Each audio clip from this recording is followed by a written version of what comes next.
اعوذ باللہ من الشیطان الرجیم، بسم اللہ الرحمن الرحیم۔ یہ سورہ مجادلہ ہے، اور مجادلہ اصل میں کہتے ہیں ایک دوسرے سے بحث کرنا یا ایک دوسرے سے آرگومنٹ کرنا۔ تو مجادلہ کی آیت جو ہے یہ اصل میں ایک خاتون کے لیے اتری تھی۔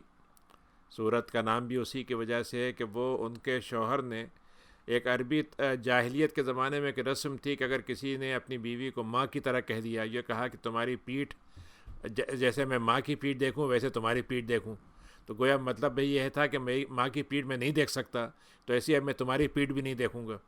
تو اس کو زہار کہتے تھے، زہر کہتے ہیں کمر کو۔ تو سمجھا ہی جاتا تھا کہ اگر کسی نے یہ کہہ دیا تو بیوی اس کے لیے ہمیشہ کے لیے حرام ہو گئی، ماں کی طرح ہو گئی وہ۔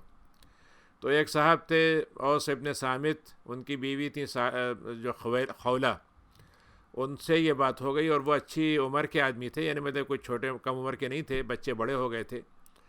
تو وہ خاتون جو تھیں نبی کریم کے پاس آئیں، اور انہوں نے کہا کہ انہوں نے تو یہ بات کہہ دی ہے، مجھے یہ بتائیے کہ میری زندگی تو ایک طرح سے اس معنی میں ختم ہو گئی کہ میں اور کسی سے شادی بھی نہیں کر سکتی، اور میرے بچے سنبھالنے کے لیے میں اکیلی کافی نہیں ہوں، ان کا معاملہ اب پتہ نہیں سنبھالیں گے کہ نہیں سنبھالیں گے، اب کیا ہوگا۔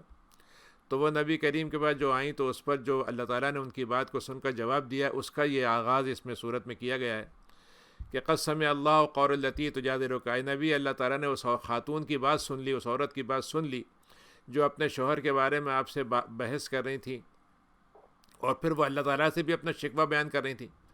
یعنی وہ کہہ رہی تھیں کہ اللہ میاں یہ بتائیے کہ میں اب بوڑھی ہو گئی، اب میں شادی کے لائق نہیں رہی، اور اب میں کہاں جاؤں گی، کیا کروں گی۔ تو اللہ تعالیٰ نے کہا کہ ہم نے تمہاری دونوں کی گفتگو کو سن لیا، اور اللہ تعالیٰ تو بہت سننے والا ہے، بہت جاننے والا ہے۔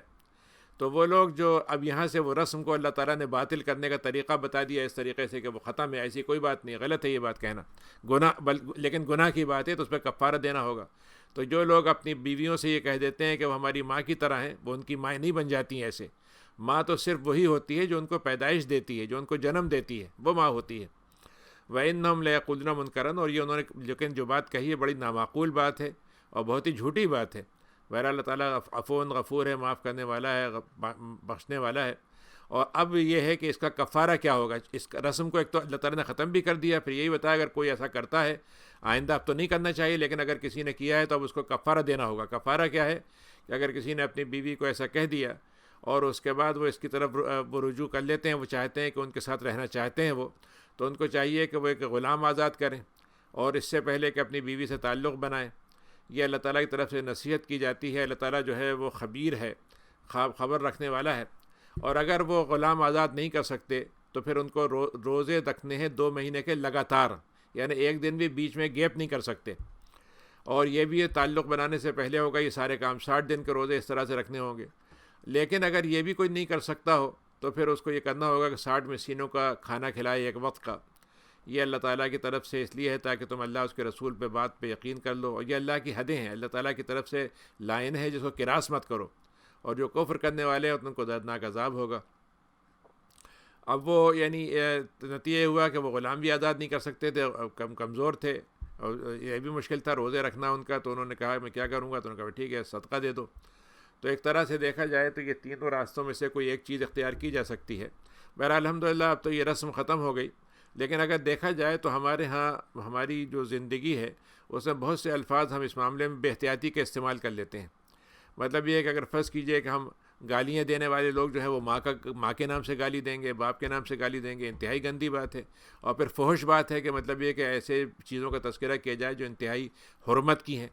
اسی طریقے سے بعض دفعہ ایک آدمی ہوتا ہے وہ مطلب جیسے ایک آدمی یہ کہہ دے بھائی تم مجھ پر حرام ہو، فرض کیجیے وہ زہار تو نہیں ہوا لیکن ایک طرح سے اس نے یہ کہا کہ تم مجھ پر حرام ہو، تو بھائی حرام کیوں ہو گئی، وہ کس بنیاد پہ حرام ہوئی؟ اگر وہ بیوی ہیں تو حرام نہیں ہوگی۔ تو اگر آج بھی کوئی اس طرح کی کوئی قسم کھاتا ہے تو کفارہ قسم کا دینا ہوگا، 60 روزوں کا تو نہیں ہوگا اس میں، لیکن 10 مسکینوں کو کھانا ہوگا یا 3 روزے ہوں گے۔ تو بہرحال ان چیزوں میں بڑی احتیاط کرنی چاہیے کہ آدمی کی زبان جو ہے وہ بے قابو نہ ہو، اس لیے کہ ایک جملہ آدمی کہہ دیتا ہے تو اس کے اثرات اللہ کے ہاں تو جو پڑیں گے گناہ اور ثواب کی شکل میں وہ تو ہیں ہی، لیکن اس سے انسانی رشتوں پہ اثر پڑتا ہے۔ ان الذین یحادون اللہ، اور وہ لوگ جو اللہ تعالیٰ کی باتوں کی مخالفت کرتے ہیں، رسول کی باتوں کی مخالفت کرتے ہیں، جو اللہ کہتا ہے اس کے خلاف جاتے ہیں، جو رسول کہتا ہے اس کے خلاف ورزی کرتے ہیں۔ تو اللہ تعالیٰ یہ کہتا ہے کہ ان کو تو ہم نے طے کر دیا ہے کہ ان کو عزت نہیں ملے گی، وہ اپنی ذلت کے ساتھ دنیا میں رہیں گے، آخرت میں تو رہنا ہی رہنا ہے ان کو۔ اور اس سے پہلے کے ساتھ لوگوں کے ساتھ بھی یہی مسئلہ ہوا تھا کہ ان کو ہم نے ذلیل کر کے رکھ دیا تھا، اور اللہ تعالیٰ نے یہ بڑی کھلی نشانیاں تم کو اتار دی ہیں تمہارے اوپر، اور کافروں کے لیے دردناک عذاب ہے، ذلت والا عذاب ہے۔ اللہ تعالیٰ سب کو قیامت کے دن اٹھائے گا، پھر اس کے بعد جو کچھ انہوں نے کیا تھا اس کے بارے میں ان کو آگاہ کرے گا۔ اللہ تعالیٰ نے تو ساری باتوں کو اپنے ہاں جمع کر لیا ہے، سب کو سمیٹ لیا ہے، سب کو جمع کر کے ایک جگہ اللہ تعالیٰ نے اکٹھا کر دیا ہے، لیکن جو لوگ کرنے والے تھے وہ بھول چکے تھے، ان کو یاد بھی نہیں تھا کہ انہوں نے کیا کام کیے تھے، لیکن ہمارے پاس ہر چیز جو تھی پوری ریکارڈ کے ساتھ اور ثبوت کے ساتھ موجود تھی۔ اللہ تعالیٰ ہر بات کا گواہ ہے۔ الم تر ان اللہ تعالیٰ اب ایک نئی بات اللہ نے کہی کہ جو معاشرہ ہوتا ہے تو معاشرے کے اندر بڑے چند آداب ہوتے ہیں جو بڑے ضروری ہوتے ہیں جس سے کسی کو تکلیف نہ ہو۔ اب ایک ہوتا یہ ہے کہ اگر 10 آدمی 15 آدمی بیٹھے ہوئے ہیں یا 2-3 آدمی بیٹھے ہوئے ہیں، اب 2 آدمی چپ چاپ سے سرگوشیاں کر رہے ہیں، تو اب سارے لوگ جو ہیں مجلس میں پریشان ہو رہے ہیں کہ کس کے بارے میں کر رہے ہیں، پتہ نہیں کیا باتیں کر رہے ہیں، تو اس سے ایک قسم کی بدگمانی پیدا ہوتی ہے، پھر شیطان کو موقع مل جاتا ہے وسوسے ڈالنے کا۔ تو اس کے لیے اللہ تعالیٰ نے اصول بتائے۔ سب سے پہلے تو یہ کہا کہ تمہیں معلوم ہے کہ اللہ تعالیٰ زمین آسمان میں ہر چیز کو جانتا ہے، تو اگر کوئی 3 آدمی سرگوشی کریں تو اللہ تعالیٰ چوتھا ہوتا ہے، اگر 5 کریں تو چھٹا ہوتا ہے اللہ تعالیٰ، اور اس سے کم ہو یعنی 2 ہوں تب بھی اللہ تعالیٰ موجود ہے ان کے درمیان میں، اور اس سے زیادہ تعالیٰ تو تب بھی اللہ تعالیٰ ان کے درمیان میں موجود ہے، جہاں بھی وہ ہوں گے۔ اللہ تعالیٰ قیامت کے دن ان کی باتوں پر اور عمل کا بارے میں بتائے گا۔ اللہ تعالیٰ ہر بات کو جانتا ہے۔ اور اللہ تعالیٰ نے کہا کہ ہم جب تم لوگوں کو جن کو حکم دیا گیا تھا کہ سرگوشی آپس میں نہ کریں، سرگوشی کا مطلب یہ نہیں ہے کہ آپ کر ہی نہیں سکتے، مطلب یہ کہ 2 آدمی بیٹھے ہوئے آپ سرگوشی میں بات کریں گے۔ کبھی یہ ہوتا ہے کہ 4-5 آدمی بیٹھے ہیں تو آپ نے اجازت لے لی کہ ذرا سا مجھے ان سے بات کرنی، اجازت دے دیجیے، کوئی حرج نہیں، اس سے بات ہو گئی۔ یہی ہے کہ آدمی کے کوئی مجلس عام مجلس نہیں ہے، اس میں سرگوشی میں کوئی مسئلہ نہیں ہے، لیکن سرگوشی کا وہ حصہ جس سے دوسرے کو تکلیف ہو یا اس کو غم پہنچے وہ مسئلہ ہوتا ہے۔ تو اللہ تعالیٰ کہتا ہے کہ دیکھو تم اس سے روکا گیا تھا کہ سرگوشی مت کرو، لیکن پھر جو لوگ پلٹ کے آتے ہیں جبکہ ان کو روک دیا گیا تھا تو وہ ایک طرح سے گناہ کے ساتھ یہ کام کرتے ہیں اور اللہ تعالیٰ کی سرکشی کے ساتھ کرتے ہیں اور رسول کی بات کی معصیت کرتے ہیں، اس کی بات نہیں مانتے۔ اذا جاؤک حیوک، اور یہ آپ کے پاس آتے ہیں تو آپ کو ایسی باتوں سے سلامتی کے الفاظ استعمال کرتے ہیں جس کو اللہ تعالیٰ نے پسند نہیں کیا، یعنی وہ دوسرے الفاظ کہتے ہیں۔ یہودیوں کے بارے میں تھا کہ وہ آپ کو ایسا لفظ استعمال کرتے تھے جسے آپ سمجھیں سلام بھیج رہے ہیں، لیکن وہ اصلاً کہتے تھے کہ آپ کے موت آ جائے۔ تو ایسے الفاظ استعمال کرنا، اب یہ اس کو اگر آپ یوں کہہ لیں کہ جیسے آج کے زمانے میں گڈ مارننگ ہو گیا ہے، گڈ ایوننگ ہو گیا ہے، یا اور اس کے آگے فرض کیجئے کہ جیسے کسی کا مذہبی ہو کہ نمستے یا اس طرح کی باتیں کہی جائیں، تو اللہ تعالیٰ کہہ رہا ہے کہ تمہارا سلام وہ ہونا چاہیے جو اللہ تعالیٰ کے ہاں سلامتی مانی جائے، جس سے مانی جائے، دوسری باتوں کو نہ کرو۔ تو اب اگر گڈ مارننگ گڈ ایوننگ کہہ دیا ہے تو وہ تو کوئی دینی چیز نہیں ہے، تو اس کو تو کہہ سکتے ہیں، لیکن اگر کسی کی مذہبی طور پر کوئی عبادت ہوتی ہے، مثلا پرنام کہہ دیں، یا ہم مطلب جیسے ہوتا ہے بعض مذہبی لوگوں کی خاص عبادت الفاظ ہوتے ہیں ایک دوسرے کو، تو وہ ہمیں نہیں کہنا چاہیے۔ وَيَقُولُونَ فِي أَنفُسِهِمْ، جب یہ باتیں وہ کہتے ہیں، خیر منافقین تو دوسری وجہ سے کہتے تھے، وہ تو آپ کو ستانے کے لیے کہتے تھے۔ تو اللہ تعالیٰ نے کہا کہ اگر وہ یہ کہتے ہیں کہ اگر ہم نے یہ باتیں کہی ہیں، اگر اللہ میاں کو پتہ چل جاتا تو ضرور ہم کو عذاب دیتا، اس کو اللہ میاں کو پتہ نہیں چلا۔ تو اللہ تعالیٰ نے کہا کہ جو تم کہتے ہو یہ اللہ تعالیٰ جانتا ہے، اور تمہارے لیے جہنم کی ہم نے کافی بنا دی ہے، اور تمہارا بڑا برا ٹھکانہ ہے۔ یا الذین آمنوا، اب یہ اچھا منافقین جب سرگوشی کرتے تھے تو مومنین سمجھتے تھے کہ بھائی یہ کوئی بری بات نہیں ہوگی، وہ بھی کرنے لگتے تھے ان کو دیکھا دیکھی۔ تو اب مومنین کو مخاطب کر کے کہا گیا کہ اے ایمان والو، جب تم سرگوشی کرو آپس میں تو کوئی ایسی بات کی سرگوشی مت کرو جس میں گناہ کی بات ہو۔ اب 2 آدمی بیٹھے ہوئے ہیں، تیسرے کے بارے میں کمنٹ کر رہے ہیں، دیکھیے صاحب یہ صاحب بڑے اکڑ رہے ہیں، دیکھیے صاحب ان کے کپڑے دیکھیے کیسے ہیں، یہ دیکھیے ان کی حرکتیں کیا ہیں، اب اس طرح کی بات کریں، یا اللہ تعالیٰ کی مرضی کے خلاف کوئی بات کرنے کی کریں، یا رسول کی مرضی کے خلاف کی بات کریں۔ تو اللہ تعالیٰ نے کہا اگر سرگوشی کرنا ہے تو اچھی باتوں کی کرنا، مثلا کوئی آدمی دیکھے کہ دوسرے صاحب بیٹھے ہوئے ہیں، ذرا سا ان کو کچھ پریشان لگ رہے ہیں، تو ایک آدمی سرگوشی کرے کہ بھائی کوئی لگتا ہے کوئی مسئلہ ہو گیا، ذرا ہمیں پوچھنا چاہیے، معلومات کرنا چاہیے۔ تو اچھی نیکی کی بات میں سرگوشی کرو، تقوی کی بات میں کرو، اللہ تعالیٰ سے ڈرتے رہو، کیونکہ اسی کی طرف تمہیں سب کچھ جمع کرنا ہے، جمع کیے جاؤ گے تم۔ اور دیکھو شیطان کی طرف سے سرگوشی سے اور اس کو تم ہوتا ہے کاہے کے لیے، تاکہ مومنین کو آپس میں ایک دوسرے سے غم میں ڈال دے۔ حالانکہ جو تم سرگوشی کر رہے ہو اللہ تعالیٰ کی طرف سے اگر اس کے اندر کوئی ضرر نہیں ہے، تو اگر طرد بھی ہوگا تو اللہ تعالیٰ اگر نہیں پہنچنے دے گا تو کسی کو نہیں پہنچے گا، لیکن مومنین کو توکل کرنا چاہیے اللہ کے اوپر۔ اے ایمان والو، جب نبی کریم صلی اللہ علیہ وسلم کی مجلس میں لوگ بیٹھتے تھے تو آپ کے قریب آ کے بیٹھ جاتے تھے۔ اچھا جب بیٹھ جاتے تھے تو اگر کوئی اور آدمی آنا چاہتا تھا تو پھیل کے بیٹھ جاتے تھے، مطلب پھیل کا مطلب یہ کہ ایسا کر لیتے ہیں کہ قریب وہ آدمی جو ہے بیٹھ نہ سکے۔ تو آپ سے اللہ تعالیٰ نے مومنین سے فرمایا کہ اے ایمان والو، جب تم مجلس میں بیٹھو تو گنجائش نکال کے بیٹھو، یعنی اس طرح سے بیٹھو کہ تم بھی بیٹھ جاؤ لیکن دوسروں کے لیے بھی گنجائش نکل آئے. فافصحوا، دیکھو گنجائشیں نکالتے رہو تو اللہ تعالیٰ بھی تمہارے لیے گنجائش نکال دے گا. اور جب تم سے یہ کہا جائے کہ اب مجلس میں بیٹھنے کی ضرورت نہیں، اب تمہیں فلاں کام کرنا ہے وہاں چلے جاؤ، کوئی مہم پہ جانا ہے، کوئی کسی کو مطلب یہ کسی ذمہ داری کو دے دیا گیا ہے وہاں جانا ہے، تو جب تم سے کہا جائے اٹھنے کے لیے تم اٹھ کے چلے جاؤ. اب تم بیٹھو گے نہیں صاحب تو آپ کے ساتھ بیٹھنے میں مزہ آ رہا ہے، اچھا لگ رہا ہے، نہیں تم ذمہ داری دی گئی ہے تو اپنا آپ نبی کو چھوڑ کے تم چلے جاؤ. اللہ تعالیٰ جو ہے تمہیں ایک دوسرے کے مقابلے میں بلندیاں نوازے گا. جو ایمان لانے والے ہیں ان کو اللہ تعالیٰ مختلف بلندیوں سے نوازے گا. والذین اوتوا العلم، اور جن کو اللہ تعالیٰ نے علم دے دیا ان کے درجات اور زیادہ ہو جاتے ہیں. اللہ تعالیٰ خوب جانتا ہے، خبر رکھتا ہے، خبر رکھنے والا ہے وہ ہر انسان کے عمل کی. اے ایمان والو، اگر تمہیں یہ خیال ہو، بس نبی کریم بیٹھے ہوئے، ایک آدمی آتا ہے آپ کے پاس کہتا ہے صاحب آپ سے مجھ سے سرگوشی کی بات کرنی خاموشی سے. اب آپ بیچارے سارے مجلس والے بیٹھے ہوئے ہیں وہ باتیں کیے جا رہا ہے، تو اس کی بھی آپ نے نبی کریم کا ادب کیسے کیا جائے اور سرگوشی کا طریقہ کیا ہو. تو ایک شرط لگا دی اللہ تعالیٰ نے، وہ کہا کہ جب تم رسول سے سرگوشی کرنے کا تمہارا ارادہ ہو، تم اس سے یاد مانگو تو پہلے اس کے لیے کوئی صدقہ لے کر آؤ، کوئی تحفہ لے کر آؤ. یہاں صدقے کا مطلب وہ نہیں ہے خیرات، بلکہ صدقے کا مطلب تحفہ لے کر آؤ نبی کے لیے، تاکہ یہ تمہارے لیے بہتر ہو اور تمہارے لیے پاکی کا ذریعہ ہو. ہاں اگر تمہارے پاس اگر نہیں ہو سکے تو اللہ تعالیٰ تو معاف کر دے گا. کوئی چیز تمہارے پاس تھی نہیں صدقہ ہدیہ لانے کے لیے تو ٹھیک ہے معاف کر دیں گے. تو پھر اللہ نے اس پابندی کو پھر ہٹا دیا اور کہا کہ لگتا یہ ہے کہ تم اس بات سے اب تمہیں یہ خوف ہو گیا کہ واقعی کبھی ضرورت. مسئلہ کیا تھا؟ بے ضرورت سرگوشی بند ہو جائے گی اس کے ذریعے سے جب آپ نے ہدیے کی بات لگا دی. لیکن بعض لوگوں کو یہ خیال ہوا کہ اب تو ہم کسی موقع بھی سرگوشی نہیں کر سکتے. تو اللہ تعالیٰ نے کہا کہ تمہیں اس بات کا اندیشہ ہو رہا ہے کہ تم ایسا نہیں کر سکو گے اور تم اپنا کوئی ہدیہ بھی نہیں لا سکو گے، تو ٹھیک ہے ہم تمہیں معاف کر دیتے ہیں. اگر تم ایسا نہیں کر سکتے ہو تو بھی اللہ سے توبہ اختیار کرو، توبہ کرو، نماز قائم کرو، زکوٰۃ دو اور اللہ اس کے رسول کی بات مانتے رہو. اللہ تعالیٰ بہت خبیر ہے، تمہارے جانتا ہے تمہارے اعمال کو. الم تر الذین تولوا قوما غضب، ایک اس معاملے میں حدیث میں آتا ہے کہ حضرت علی کہتے تھے کہ یہ حدیث تو منسوخ ہو گئی، یہ قرآن کی آیت جو ہے منسوخ ہو گئی کہ اب نبی کریم کے مجلس میں آنے کے لیے اور سرگوشی کرنے کے لیے ہدیہ لینا ضروری نہیں تھا. لیکن حضرت علی نے کہا کہ میں نے زندگی میں ہمیشہ یہ معمول رکھا کہ جب بھی آپ سے ملنے جاتا تھا کوئی نہ کوئی چیز چاہے ایک کھجوری ہو لے کے ضرور جاتا تھا بطور تحفے کے. تو اللہ تعالیٰ نے قرآن مجید کی اگلی آیت میں کہا ہے کہ یہ 14 نمبر کی آیت ہے کہ الم تر الذین تولوا، وہ لوگ تم نے دیکھا جو ہم سے منہ پھیر کے نکل جاتے ہیں ان کا کیا ہوتا ہے؟ اللہ تعالیٰ کا ان پہ غضب ہوتا ہے. تو وہ نہ تمہارے ساتھ جڑ سکتے ہیں نہ تم ان کے ساتھ جڑ سکتے ہو. اور یہ لوگ جو ہیں جھوٹے قسمیں کھایا کرتے ہیں، اللہ تعالیٰ خوب جانتے ہیں وہ کہ جھوٹ قسم کھا رہے ہیں، لیکن قسموں پہ قسم کھانے میں کوئی پریشانی نہیں ہوتی. ان کے لیے بڑا دردناک عذاب تیار کر رکھا ہے اللہ نے. انہم ساء ما کانوا یعملون، اور یہ تو بہت برا کام ہے جو وہ کرتے ہیں. اور وہ اپنی جھوٹ کو چھپانے کے لیے قسمیں کھاتے چلے جاتے ہیں، تو قسموں کی ڈھال بنا لیتے ہیں وہ، اور اس طریقے سے اللہ کے راستے سے روکتے ہیں لوگوں کو.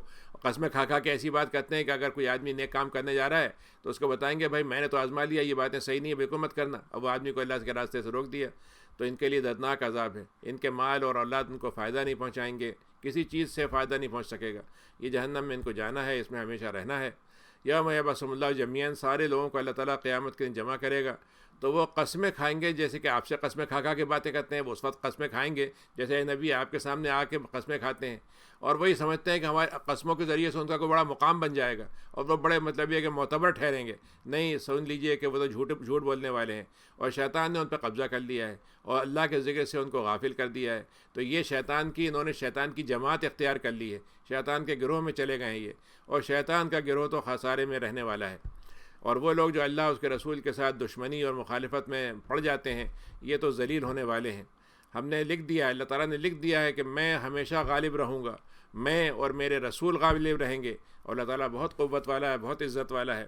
لا تجد قوما یؤمنون، اور اللہ تعالیٰ نے کہا کہ مومنین کے بارے میں آپ یہ صفت ان کی نہیں پائیں گے جو اللہ پر اور آخرت پر ایمان رکھتے ہیں کہ وہ ان لوگوں سے دوستی رکھیں جو اللہ اس کے رسول سے دشمنی رکھتے ہیں، اللہ اس کے رسول سے جو مخالفت کرتے ہیں. تو مومنین کی یہ صفت نہیں ہونی چاہیے کہ وہ ایسے لوگوں سے دوستی نبھائیں اور دوستی کا معاملہ رکھیں، چاہے وہ جو ایسے کرنے والے اللہ کے رسول سے مخالفت کرنے والے، چاہے وہ ان کے باپ ہوں، چاہے بیٹے ہوں، چاہے ان کے بھائی ہوں، چاہے ان کے خاندان والے ہوں.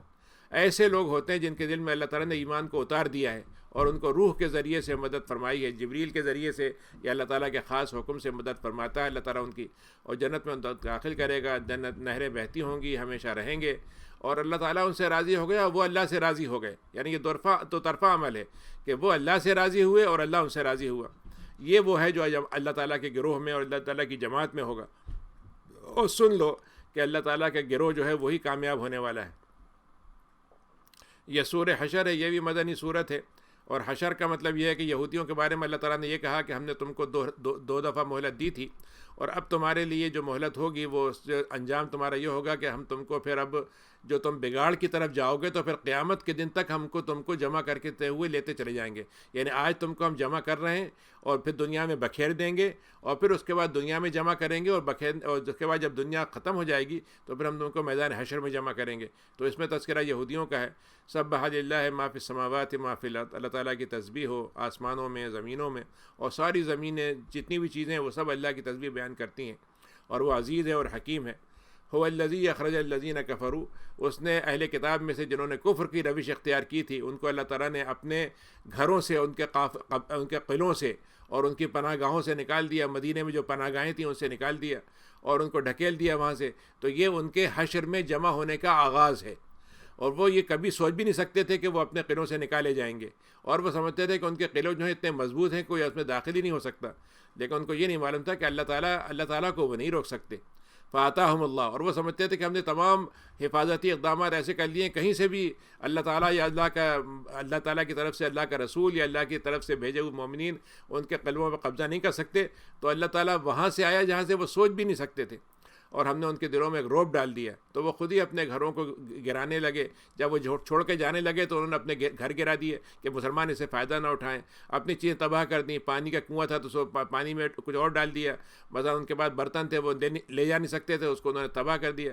تو انہوں نے کہا کہ مسلمانوں کے ہاتھوں اپنے ہاتھوں سے بھی تباہ کرتے تھے، اور ظاہر جب مسلمانوں سے لڑائی ہوئی تو کچھ چیزیں مسلمانوں سے بھی اس میں ختم ہوئیں. تو اے بصیرت والو اس سے عبرت حاصل کرو. بصیرت سے کیا مطلب ہوا؟ اس کا مطلب یہ ہے کہ جب ان کے ساتھ یہ واقعہ ہو گیا، جو اللہ کے مقابلے میں اپنے آپ کو طاقتور سمجھتے تھے، تو دوسری طاقت والے بھی یہ سمجھ لیں کہ اللہ کو بے بس نہیں کر سکتے. عبرت لینے کا مطلب یہ ہے کہ ہم اپنے لیے بھی سبق لیں اور اپنے آپ کو اس میں نہ ڈالیں، اور ہم اپنے اللہ تعالیٰ سے مخالفت میں نہ جائیں ہم. اور اللہ تعالیٰ نے ان کے لیے جو گنجائش رکھ دی کہ وہ مدینے سے نکل جائیں اور جلا وطن کر دیے جائیں، تو ایک طرح سے ان کا جو دنیا کا عذاب تھا وہ دنیا میں اللہ تعالیٰ نے ہلکا کر دیا ان کے لیے. اور اگر ایسا نہ ہوتا تو اللہ تعالیٰ دنیا میں ان کو پورا عذاب دے دیتا، اور آخرت میں تو ان کا عذاب ہونا ہی ہونا ہے. یہ کیوں ہم نے ایسا کیا؟ کیونکہ وہ اللہ اس کے رسول سے بحث بازی کرتے تھے، کھینچا تانی کرتے تھے اس کے ساتھ. اور جو اللہ کے ساتھ جو کھینچا تانی کرتا ہے تو اس کو تو بڑے سخت عذاب سے گزرنا ہوتا ہے. ما قطعتم من لینۃ، انہوں نے جب نبی کریم جا رہے تھے تو کچھ درخت وہاں سے کاٹے تھے تاکہ سامنا جگہ جو ہے اس میں چھپتے تھے یہ لوگ، تو اس کو کاٹ دیا آپ نے.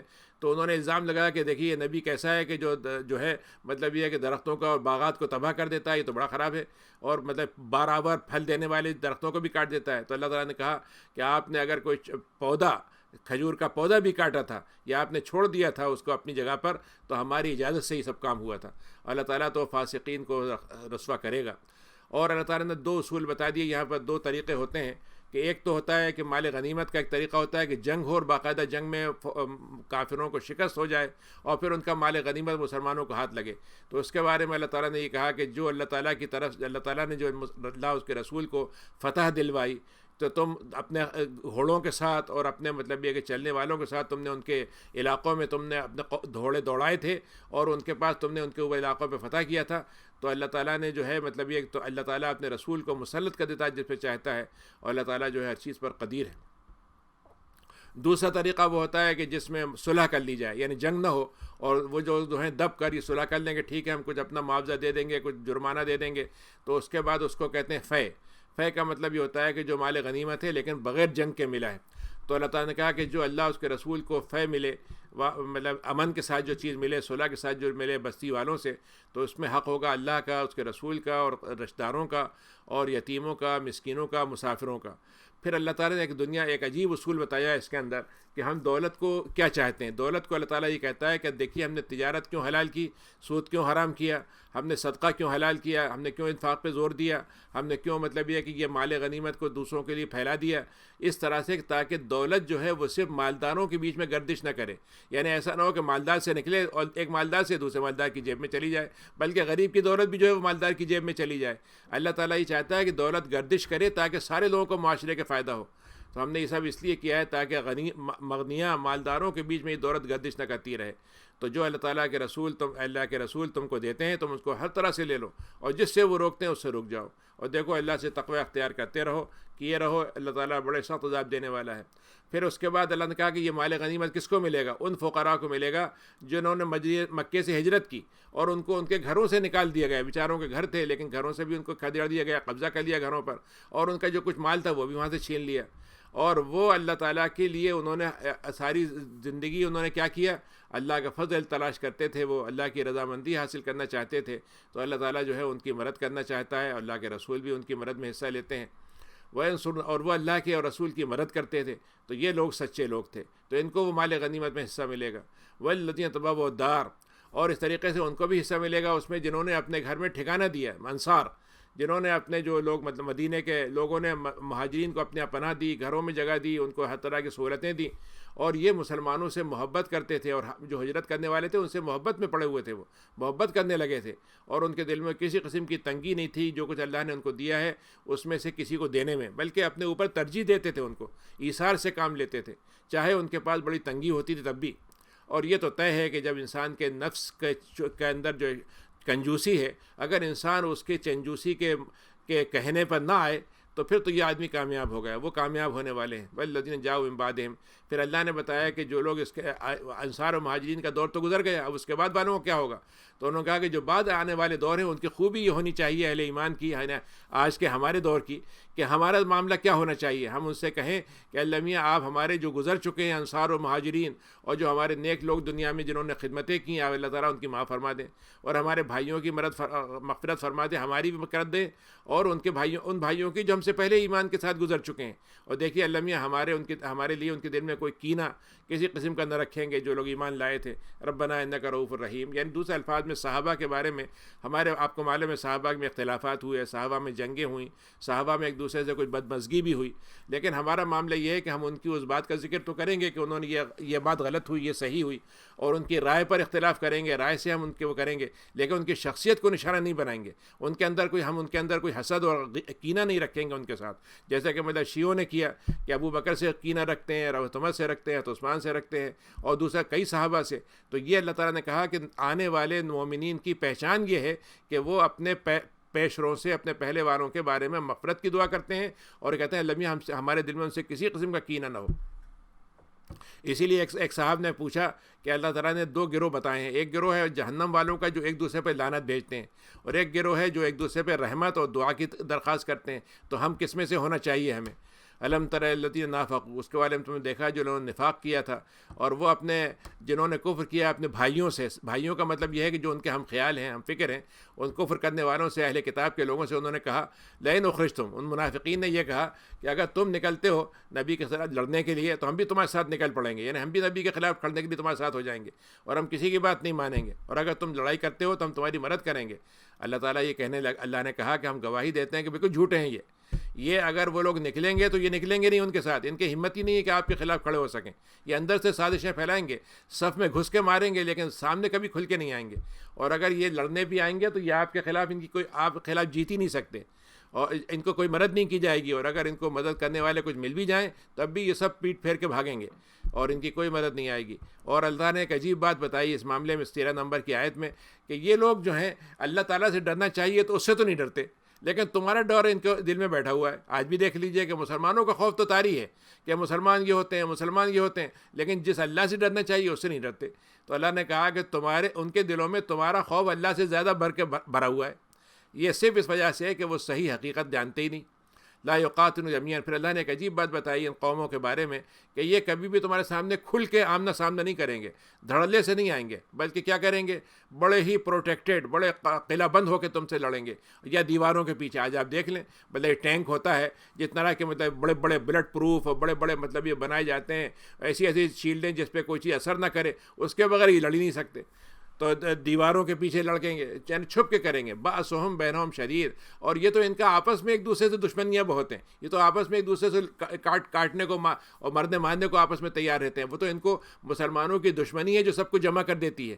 تو اللہ تعالیٰ نے کہا کہ تحسبہم جمیعا، 14 نمبر کی آیت میں بڑی خوبصورت بات کہی کہ تم یہ سمجھتے ہو کہ یہ سب یونائٹڈ ہیں، سب آپس میں جڑے ہوئے ہیں، سب ایک جیسے ہیں، ایک خیال کے. نہیں، ان کے دل ایک دوسرے سے کٹے ہوئے ہیں، ایک دوسرے سے الگ ہیں. یہ عقل رکھنے والی قوم ہی نہیں ہے. یعنی عقل کا مطلب وہ جو کامیابی دینے والی عقل ہو، جو آخرت میں کامیاب بنانے والی ہو عقل، وہ نہیں ہے ان کے پاس. دنیا کی عقل بہت ہے. پھر اس کے بعد اللہ تعالیٰ کہ تمہیں ہم ان لوگوں کی مثال بتاتے ہیں جو قریبی زمانے میں تھے، اور اس کے بعد ان کو بھی اللہ تعالیٰ نے ان کا وبال چکھایا تھا اور ان کا عذاب کم مثل الذین من قبلہم. ہم تمہیں ان سے پہلے والوں کی تمہیں مثال بتا دیتے ہیں جو کچھ قریب کی مدت کے اندر ان کے ساتھ ہم نے اپنا عذاب ان کو چکھایا تھا. یعنی وہ قومیں جو اس سے پہلے انبیاء کی تھیں جو عذاب دی گیا ان کو. کم مثل شیطان، تو یہ منافقوں کی مثال شیطان کی طرح ہے کہ شیطان انسان سے پہلے کیا کہتا ہے؟ تم کفر کرو. اور جب کفر کر لیتا ہے انسان تو کہتا ہے بھائی میں تم سے بری ہوں، انی اخاف اللہ، میں تو اللہ سے ڈرتا ہوں. یعنی اللہ تعالیٰ سے ڈرتا بھی ہے لیکن اللہ تعالیٰ کی گناہ کرنے پہ لگاتا بھی ہے اور انسانوں کو ذلیل کرنے پہ بھی اتر آتا ہے. فکان عاقبتہم، اللہ تعالیٰ نے کہا کہ وہ اللہ تعالیٰ سے ڈرے نہ ڈرے لیکن دونوں کا انجام ایک ہی ہونا ہے. یعنی جس کو وہ بہکا رہا ہے وہ، اور جو بہکانے والا ہے، دونوں کا انجام کیا ہے؟ کہ جہنم میں ہمیشہ رہیں گے، اور ظالموں کی یہی سزا ہوتی ہے. اے ایمان والو، اللہ تعالیٰ سے تقوی اختیار کرو اور یہ دیکھو کہ تم نے کل کے لیے کیا تیاری کی ہے. یہ کہا تھا کہ ان آیتوں میں سے جو بالکل آخر میں اتری ہیں کہ دیکھو تمہارے لیے دنیا جو ہے ابھی پہلے ہے اور آخرت نمبر 2 ہے. لیکن آخرت میں جب تم پہنچو گے تو آخرت نمبر 1 ہوگی، دنیا نمبر 2 ہوگی. تو اگر تم نے دنیا کو دوسرے نمبر پہ رکھا تو تمہاری کامیابی ہو گئی، اور اگر تم نے آخرت کو نمبر 2 پہ رکھا تو تم ناکام ہو گئے. تو دیکھو اپنے کل والی دنیا کے لیے، کل والی زندگی کے لیے تم نے کیا اعمال بھیجے ہیں، تم ابھی سے اس کا حساب رکھ لو، ابھی سے تیاری کر لو. اللہ تعالیٰ تمہارے اعمال سے خوب آگاہ ہے. ولا تکونوا، اور ان کی طرح مت ہو جانا جو اللہ کو بھلا دیتے ہیں تو پھر اللہ تعالیٰ بھی ان کو بھول جاتا ہے اور اللہ تعالیٰ ان کو یاد ہی نہیں کرتا. اللہ تعالیٰ ان پہ رحمت کا معاملہ ہی نہیں کرتا، ان کو سنتا ہی نہیں، ان کی نہ عاجزی کو، نہ ان کی مطلب یہ کہ مظلومیت کو. اور یہ وہ ہیں جو مظلومیت کو تو سنتا ہے تھوڑی دیر کے لیے لیکن دنیا کی حد تک، لیکن آخرت میں اللہ تعالیٰ آخرت میں ان کو کوئی عذاب سے بچنے کا معاملے میں ان کی بات نہیں سنتا. یہ فسق کرنے والے ہیں، اور جنت والے اور جہنم والے برابر نہیں ہو سکتے. اصحاب الجنت والے ہی ہیں جو کامیاب ہوں گے. اے لوگوں ذرا سا سن لو اس بات کو، ہم تمہیں ایسی نہیں بتا رہے، یہ حقیقت، یہ شاعری نہیں ہے، یہ ہم تمہیں حقیقی بات بتا رہے ہیں کہ اگر یہ پہاڑ پہ ہم قرآن کو اتار دیں تو تم قرآن کو اس کو پہاڑ کو دیکھو کہ لرز رہا ہے وہ، اور ٹکڑے ٹکڑے ہو سکتا ہے وہ اللہ کے خشیت سے، اللہ کے ڈر سے. اور ہم بھی مثالیں بیان کرنا چاہتے ہیں تاکہ لوگوں میں کچھ فکر پیدا ہو، تفکر پیدا ہو، سوچنے کی صلاحیت پیدا ہو. وہ اللہ تعالیٰ کیا ہے، وہ ایسا اللہ تعالیٰ نے اپنی تعریف خود کی ہے، اللہ تعالیٰ نے اپنی صفتیں خود بیان کی ہیں، اور ان صفتوں سے ہم اس کی پوری شخصیت کا اور پوری حیثیت کو ہم سمجھ سکتے ہیں. جتنے نام ہیں اللہ تعالیٰ کے ان سب کو ملا دیں تو اللہ تعالیٰ کی پوری ذات جو ہے ہمارے سامنے آ جاتی ہے. اللہ تعالیٰ ایک ہے، اس کے علاوہ کوئی معبود نہیں ہے. غیب کا علم رکھتا ہے، وہ جو سامنے ہے اس کا علم رکھتا ہے، اور وہ رحمان ہے اور رحیم ہے. اور وہ اللہ تعالیٰ ہے جس کے علاوہ کوئی معبود نہیں ہے. وہ بادشاہ ہے، وہ حکمراں ہے، اور اس کی حکمرانی جو ہے دونوں معنی میں ہے. یعنی وہ صرف دنیا کا حکمراں اس معنی میں نہیں ہے کہ وہ بادشاہ بن گیا، بلکہ اس کی ملکیت ہے ساری چیزیں. یعنی وہ ملکیت بھی رکھتا ہے اور ملوکیت بھی رکھتا ہے، بادشاہت بھی رکھتا ہے اور مالک بھی ہے. وہ تو ملک بھی ہے اور مالک بھی ہے.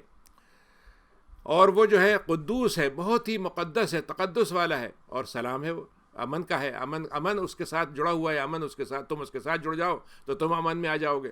اور وہ مومن ہے، وہ باتوں کی یقین کر لیتا ہے، وہ باتوں کی مان لیتا ہے. اگر کوئی اچھی بات کرتا ہے تو اس کی تسلیم کر لیتا ہے. اور وہ مہیمن ہے، ہر چیز اس کے غلبے میں ہے، اس کا غلبہ ہر چیز پر ہے. اور وہ عزیز ہے، اور وہ بہت ہی جبار بھی ہے، بہت ہی اپنی بات کو زبردستی منوا سکتا ہے. اور وہ متکبر ہے، اس کو حق ہے کہ وہ اپنے آپ کو سب سے بڑا سمجھے کیونکہ وہ سب سے بڑا ہے.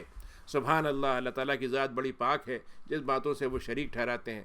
وہ اللہ تعالیٰ کیا ہے؟ وہ خالق ہے ہر چیز کا. اس نے ان چیزوں کو پیدائش اپنے طور پر دی. جب وہ پیدا کر رہا تھا تو ایسا نہیں تھا فرض کیجیے میں نے 2-4 پرزے مل گئے، اس سے میں نے ایک مشین بنا دی، میں کہا میں خالق ہو گیا. اللہ تعالیٰ کہہ رہا ہے کہ میں تو مشین کے پرزے بھی میں بناتا ہوں، اس کا میٹیریل بھی میں بناتا ہوں. اور پھر وہ تصویر سازی کرتا ہے، اس کی کیا انسانوں کی ہر چیز کی ایک تصویر دیتا ہے، ہر چیز کا ایک اس کے سامنے شکل بن جاتی ہے. اور اس کے بہت ہی اچھے نام ہیں. تو اس کے لیے ساری چیزیں زمین آسمان کی اس کی تصویر بیان کرتی ہیں. اور وہ عزیز ہے اور حکیم ہے. ممتحنہ ہے، یہ سورہ ممتحنہ وہ ہے جب صلح حدیبیہ ہوئی تھی تو تو اس میں یہ لکھا گیا تھا اگر مکے کے لوگ کوئی مدینے آ گئے تو آپ ان کو واپس کر دیں گے، اور ہمارے پاس آپ کا آدمی آ گیا تو ہم واپس نہیں کریں گے۔ تو اس میں مزیدار بات یہ تھی کہ اس معاہدے میں یہ لکھا ہوا تھا اگر ہمارے مرد آپ کے یہاں آ گئے، اس میں عورتوں کا تذکرہ نہیں تھا۔ تو جب مسلمان عورتیں جو چھپی ہوئی تھیں، جن کا ایمان چھپایا ہوا تھا انہوں نے، اور ان کے شوہر بھی ہجرت کر گئے تھے لیکن وہ ہجرت نہیں کر سکیں، تو بعد میں جب وہ مدینے پہنچی تو اللہ تعالیٰ نے ان سے کہا کہ آپ ان کو آزما لیں، دیکھ لیں، تحقیق کر لیں کہ یہ واقعی مسلمان ہے، اور اگر یہ مسلمان ہے تو پھر آپ ان کو مکے واپس نہیں بھیجیں۔ تو آپ نے گویا صلح حدیبیہ کے عہد میں چونکہ عورتوں کا نام نہیں تھا تو اس طرح سے ان کو روکنے کا حق اللہ تعالیٰ نے آپ کو دے دیا۔ تو اس کا نام ممتحنہ ہے، یعنی ایسی عورتیں جن کو آپ ایمان کو ان کا آزما کر پھر ان کو یہیں پر رکھ لیں گے۔ یا الذین آمنوا، اے ایمان والو، دیکھو میرے دشمنوں کو اور تمہارے دشمنوں کو دوست مت بناؤ، اپنا ساتھی مت بناؤ، قریبی دوست مت بناؤ، قلبی جگری دوست مت بناؤ۔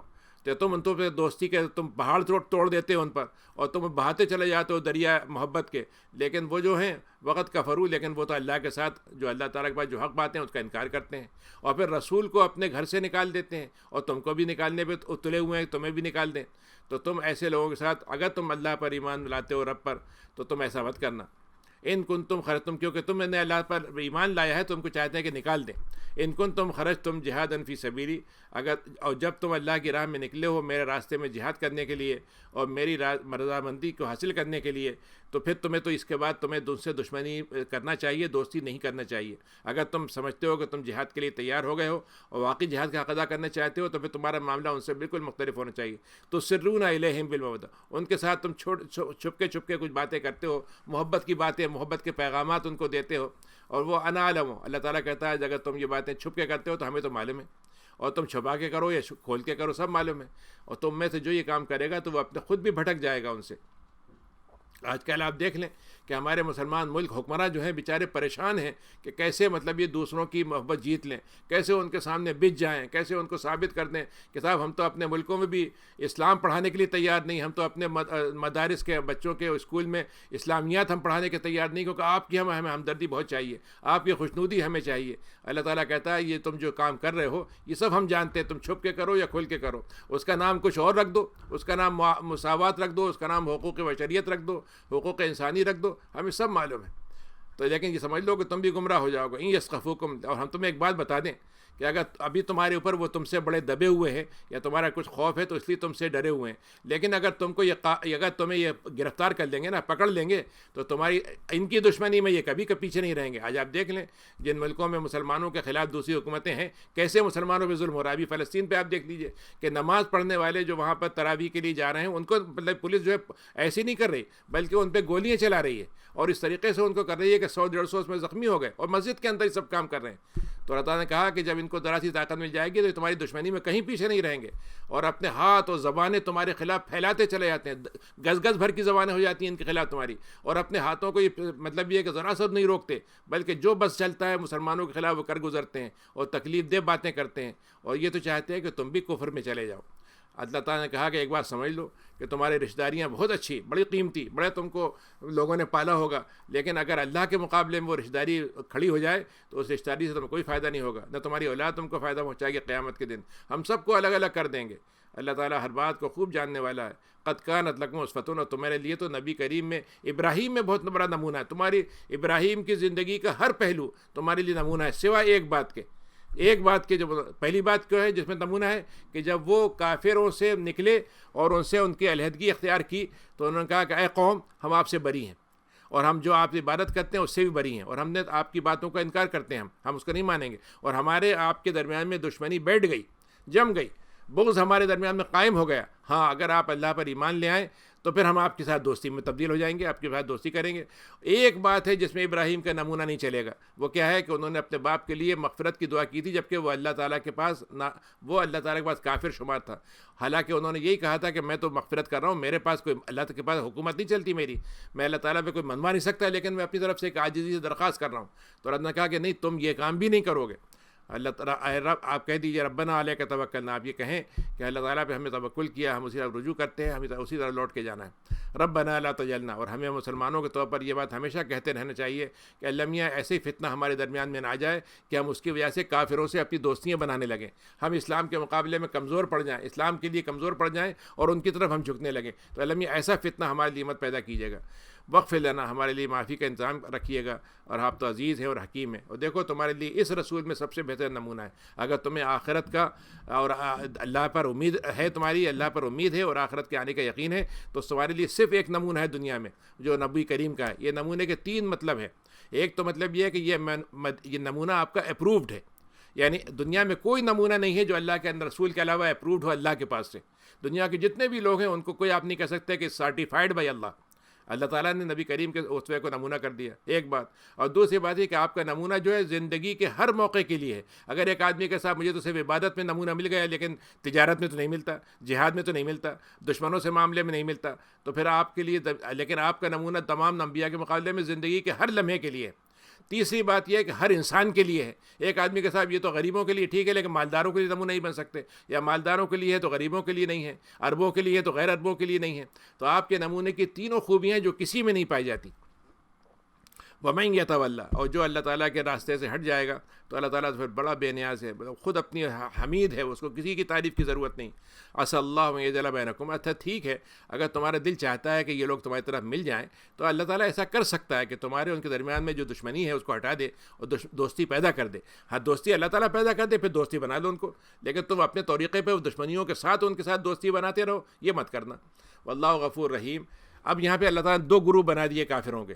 اللہ تعالیٰ نے کہا کہ دیکھو جو تمہارے دین کے بارے میں تم کو روکتے نہیں ہیں، قتال نہیں کرتے، یعنی مطلب جیسے یہاں پر ہے یا کہیں پر ہے کہ آپ نماز پڑھنا چاہتے ہیں پڑھیے، آپ فلاں کام روزہ رکھنا چاہ رہے ہیں رکھیے، آپ مسجد بنانا چاہیں بنائیں، ہم آپ کو نہیں روکیں گے، اور آپ کے لیے کوئی آپ سے ہم کوئی جنگ بھی نہیں کریں گے آپ کے خلاف۔ تو اور تمہارے گھروں سے تم کو نہیں نکالتے تو تم ان کے ساتھ اچھا سلوک کرو اور ان کے ساتھ انصاف سے معاملہ کرو، کیونکہ اللہ تعالیٰ انصاف والوں کو پسند کرتا ہے۔ کس سے روکتا ہے؟ ان لوگوں سے روکتا ہے جو تمہیں اپنے دین پہ عمل نہیں کرنے دے، جو تمہارے دین پہ روکنے میں، اب جیسے مطلب یہ کہ فرانس میں ہو گیا کہ صاحب حجاب ہی نہیں پہن سکتے، ہم آپ کو نمازی آپ کی مسجدیں آپ کے ہم قبضے میں کر لیں گے، فلاں چیزیں کر لیں گے۔ تو دین میں جو روکنے پہ اتر آئے، یہاں تک کہ جنگ پہ اتر آئے اور تمہارے گھروں سے تم کو نکال دیں، سٹیزن شپ کینسل کر دیں گے، ملکوں سے باہر بھیج دیں گے، اور تمہارے خلاف دوسروں سے دوستوں سے وہ کر لیں، سانٹھ گانٹھ کر لیں، ان کے ساتھ مطلب یہ جوڑ بنا لیں، کئی ملکوں کو مل کے اکٹھا کر لیں اور تمہارے خلاف سب کو جمع کر دیں، تو تم ان کے ساتھ پھر دوستی مت کرنا، کیونکہ اگر تم نے ان کے ساتھ دوستی کر لی تو پھر تم بھی ظالموں میں ہو جاؤ گے۔ اے ایمان والو، جب تمہارے پاس مومن عورتیں آئیں ہجرت کر کے مکے سے، مکے کا لفظ ہے یہ، یہاں تو نہیں ہے اس میں لیکن مکے سے ہیں وہ، تو تم ان کو تحقیق کر لو، ان کے بارے میں جانچ لو کہ واقعی وہ بن کے آئی ہیں یا واقعی مسلمان ہیں۔ اللہ تعالیٰ تو ان کا ایمان جانتا ہے، تو اگر تمہیں پتہ چل جائے کہ نہیں واقعی مومن ہے تو پھر ان کو کافروں کے پاس لوٹانا نہیں۔ اب یہاں پر یہ بہت اہم اصول بتایا ہے جس کو آج کے زمانے میں آج کل ہمارے غائب ہوتا جا رہا ہے، ہمارے نوجوانوں کے ذہن میں یہ بات بیٹھ گئی ہے کہ شادی تو ایسا مسئلہ ہے کہ جو ہمارے درمیان میں کسی سے بھی ہو سکتی ہے، ہم کافر سے کریں کسی سے بھی کریں، اگر وہ کفر پہ ہم مسلمان پہ اس کو ہمارے اوپر اعتراض نہیں تو ہمارے کفر ہمیں اس کے کفر پہ اعتراض نہیں، اور ہم تو ساتھ رہ لیں گے ایک دوسرے کے ساتھ۔ تو اسلام یہ کہتا ہے کہ شادی کا بندھن جو ہے وہ صرف ایمان کی بنیاد پہ قائم ہوگا، کفر کے ساتھ ایمان کا بندھن شادی میں کبھی نہیں جوڑ سکتا۔ تو اللہ تعالیٰ نے کہا کہ اگر وہ مومن عورتیں ہیں تو ان کو واپس مت کرنا، کیونکہ وہ اب کافروں کے لیے حلال نہیں ہے اور وہ کافر ان کے لیے حلال نہیں ہے۔ وَآتُوهُم مَا أَنفَقُوا، اگر وہ کوئی ان کا کافر شوہر تھا اور اس نے پیسے ان کے اوپر خرچ کیے تھے تو ان کو تو وہ پیسے لوٹا دو، اور ان کے لیے کوئی حرج نہیں ہے کہ یہاں آنے کے بعد ان کا یہ جو ہے ان کی طلاق ہو گئی، اس آدمی سے ان کا رشتہ ختم ہو گیا، اب نئے آدمی سے مسلمان سے شادی کر لیں، جب ان کا مہر تم ان کو دے دو۔ اور دیکھو کفر کے بندھن کو مت باندھنا، یہاں پر یہ حکم اللہ نے دیا ہے کہ کفر کی بنیاد پر میاں بیوی کا رشتہ نہیں بننا چاہیے، یہ کفر کا بندھن اللہ کی نظر میں پسندیدہ ہے ہی نہیں۔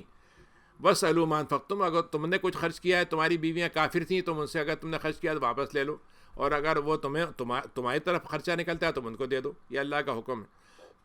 اللہ تعالیٰ حکم دیتا ہے اور وہ حکیم ہے۔ وَإِنْ فَاتَكُمْ شَيْءٌ مِّنْ، اس کے بعد 13 نمبر کی آیت ہے کہ اگر تمہارے ہاتھ سے کچھ نکل جائے، کفار کی طرف سے تمہاری بیویوں میں سے کچھ تمہارے ہاتھ سے نکل جائے، شَيْءٌ مِّنْ أَزْوَاجِكُمْ مِنَ الْكُفَّارِ فَعَاقَبْتُمْ، اگر تمہارا کچھ معاملہ ہو گیا کہ تمہاری بیوی تھیں یا شوہر تھے ان کے پاس کچھ معاملہ تھا، کافروں کے پاس ٹھہر گیا، اور اگر تم نے ان کو مطلب یہ کہ اس کی بنیاد پہ سزا دی تو تم کوئی حرج نہیں ہے۔ فَآتُوا الَّذِينَ حَبَّتْ أَزْوَاجُهُمْ، تو وہ لوگ فَعَاقَبْتُمْ، تم کو سزا دی یا ان کو مطلب کو کفارہ دیا، کفار کو تم سزا دے دو، اور اگر اس کے بعد وہ اب تمہاری بیویوں کو جانے دیں اور وہ یہ کہیں کہ ہم جانے دیتے ہیں لیکن ہمارے پاس اتنا پیسہ خرچ ہوا وہ دے دو، تو تم ان کو دے دینا۔ فَآتُوا الَّذِينَ، جن کی بیویاں نکل گئی ہیں ان کے ساتھ جو خرچ ہوا ہے ان کا وہ خرچہ لوٹا دو۔ اللہ تعالیٰ سے ڈرتے رہو اگر تم ایمان رکھتے ہو۔ اے نبی، جب آپ کے پاس یہ بیویاں آئیں، عورتیں آئیں اور آپ کے ساتھ بیعت کریں ایمان پر بیعت کریں تو ان کی بیعت میں آپ یہ شرط لگائیے گا کہ تم یہ چند باتیں ضرور ماننا پڑیں گی تمہیں، کہ تم اللہ کے ساتھ کسی کو شریک نہیں ٹھہراؤ گی، اور کوئی چوری نہیں کرو گی، اور دیکھو بدکاری نہیں کرو گی، ولا یقتلن اولاد، اور تمہاری اولادوں کو تم قتل نہیں کرو گی، اور ایسا کوئی بہتان تم نہیں تراش ہوگی جس کو تمہارے اپنے ہاتھوں سے کرو یا پیروں سے کرو، یعنی زنا نہیں کرو گی، مطلب یہ کہ اس میں اس طرح کی بات نہیں کرو گی، اور ایسا کوئی بہتان نہ بنانا، وارجلہن، اور ولا یعصینک، اور اللہ تعالیٰ کے ساتھ بیعت کرتے ہوئے معروف طریقے پر عمل کرنے میں کوئی نافرمانی نہیں کرو گی، تو آپ ان سے ضرور بیعت کر لیں اور ان کے لیے مغفرت مانگیں، اللہ تعالیٰ غفور کر رحیم ہے۔ یا الذین آمنوا لا تتولوا، اے ایمان والو ان قوموں سے تم اپنے آپ کو ان کے ساتھ دوستی مت بناؤ جن پر اللہ کا غضب اتر چکا ہے، اور وہ تو آخرت سے اپنے آپ کو سمجھتے ہیں آخرت تو آنے ہی نہیں ہے، آخرت کے بارے میں ان کو آنے کی یقینی نہیں ہے، مایوس رہتے ہیں، مایوس بنے ہوئے ہیں۔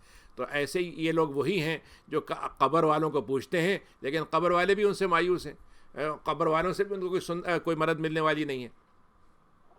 سورہ صف ہے یہ، کہ اللہ تعالیٰ یہ چاہتا ہے کہ مسلمانوں میں دو خوبیاں ہونی چاہیے۔ ایک تو خوبی یہ ہونی چاہیے کہ وہ ایسی اینٹ بنے جو انتہائی سالڈ ہو، انتہائی مضبوط ہو، یعنی ان کا ایمان مضبوط ہو، ان کے عمل مضبوط ہوں، حرام سے بچے ہوئے وہ لوگ ہوں، اور ان کے اندر اخلاقیات مضبوط ہوں۔ دوسرے یہ کہ وہ ایسی عمارت کی اینٹ لگیں جس سے عمارت بھی مضبوط ہو جائے، یعنی دوسرے الفاظ ہے مسلمان ایک فرد ہے تو وہ معاشرہ جو ہے اس کی عمارت میں تعمیر میں حصہ لے، اور مسلمان امت کے عمارت میں بنے۔ تو یہاں پر سورہ صف اسی سے نام رکھا گیا، یہ بھی مدنی صورت ہے کہ اللہ تعالیٰ کی تسبیح ہے، زمین آسمان میں سب بیان کرتے ہیں، زمین آسمان میں ہے، اور وہ عزیز اور حکیم ہے۔ اے ایمان والو، تمہیں یہ کیا ہو گیا کہ ایسی باتیں کہتے ہو جو کرتے نہیں ہو، یعنی قول و فعل میں تضاد تمہارے ہے۔ ایک تم کہتے ہو ہم سچ بولنا چاہیے، لیکن بولنے کے بعد جب عمل کا وقت ہوتا ہے جھوٹ بولنے لگتے ہو۔ وعدہ کرنا چاہیے، وعدے کی خلاف ورزی کرتے ہو۔ کسی کا مال دینا چاہیے لیکن ضبط کر لیتے ہو۔ تو یہ کیا ہو گیا تمہیں؟ اور تم لوگوں سے کہتے ہو بھائی یہ کام کرو اور خود نہیں کرتے۔ کبر مقتا عند اللہ، تو یہ اللہ کے نزدیک بڑا بیزاری کا عمل ہے یہ، کہ تم مطلب یہ کہ ایسی بات کہو جو تم نہیں کرتے ہو۔ اور پھر اللہ نے کہا کہ اللہ میاں تو ایسے بندوں سے بہت محبت کرتے ہیں جو اس کے راستے میں قتال کرتے ہیں، اور ایسی صف کھڑے ہوتے ہیں، لائن در لائن کھڑے ہوتے ہیں، جیسے کہ ایک بہت ہی مضبوط جڑی ہوئی دیوار ہوتی ہے، اینٹوں سے مضبوط ترین دیوار ہوتی ہے، کہ اینٹیں بھی مضبوط ترین ہیں اور دیوار بھی مضبوط ترین ہے، عمارت مضبوط ترین ہے۔ وَإِذْ قَالَ مُوسَىٰ لِقَوْمِهِ، اور دیکھو ہم تمہیں وعدہ بتاتے ہیں کہ موسیٰ نے اپنی قوم سے کہا کہ اے قوم، میں تمہاری خیر خواہی کے لیے آیا ہوں، تم مجھے تکلیفیں کیوں دیتے ہو؟ طرح طرح کے جملے کر دیتے ہو، کبھی ٹانٹ کر دیتے ہو، کبھی مجھ پہ الزام لگا دیتے ہو، کبھی تم میرے بارے میں یہ کہتے ہو کہ بھائی آپ تو ہمارے لیے کچھ کرتے ہی نہیں ہیں، اور آپ کے ذریعے سے ہمیں کوئی فائدہ ہی نہیں ہوا۔ تمہیں معلوم ہے کہ میں اللہ کی طرف رسول بن کر بھیجا گیا ہوں۔ فلما زاغوا، لیکن اس کے بعد بھی جب ان کے دلوں میں انہوں نے اپنی ٹیڑھا پن اختیار کر لیا تو اللہ نے بھی ان کے دلوں کو ٹیڑھا کر دیا۔ اللہ تعالیٰ فاسقوں کو، بدکاروں کو ہدایت نہیں دیتا۔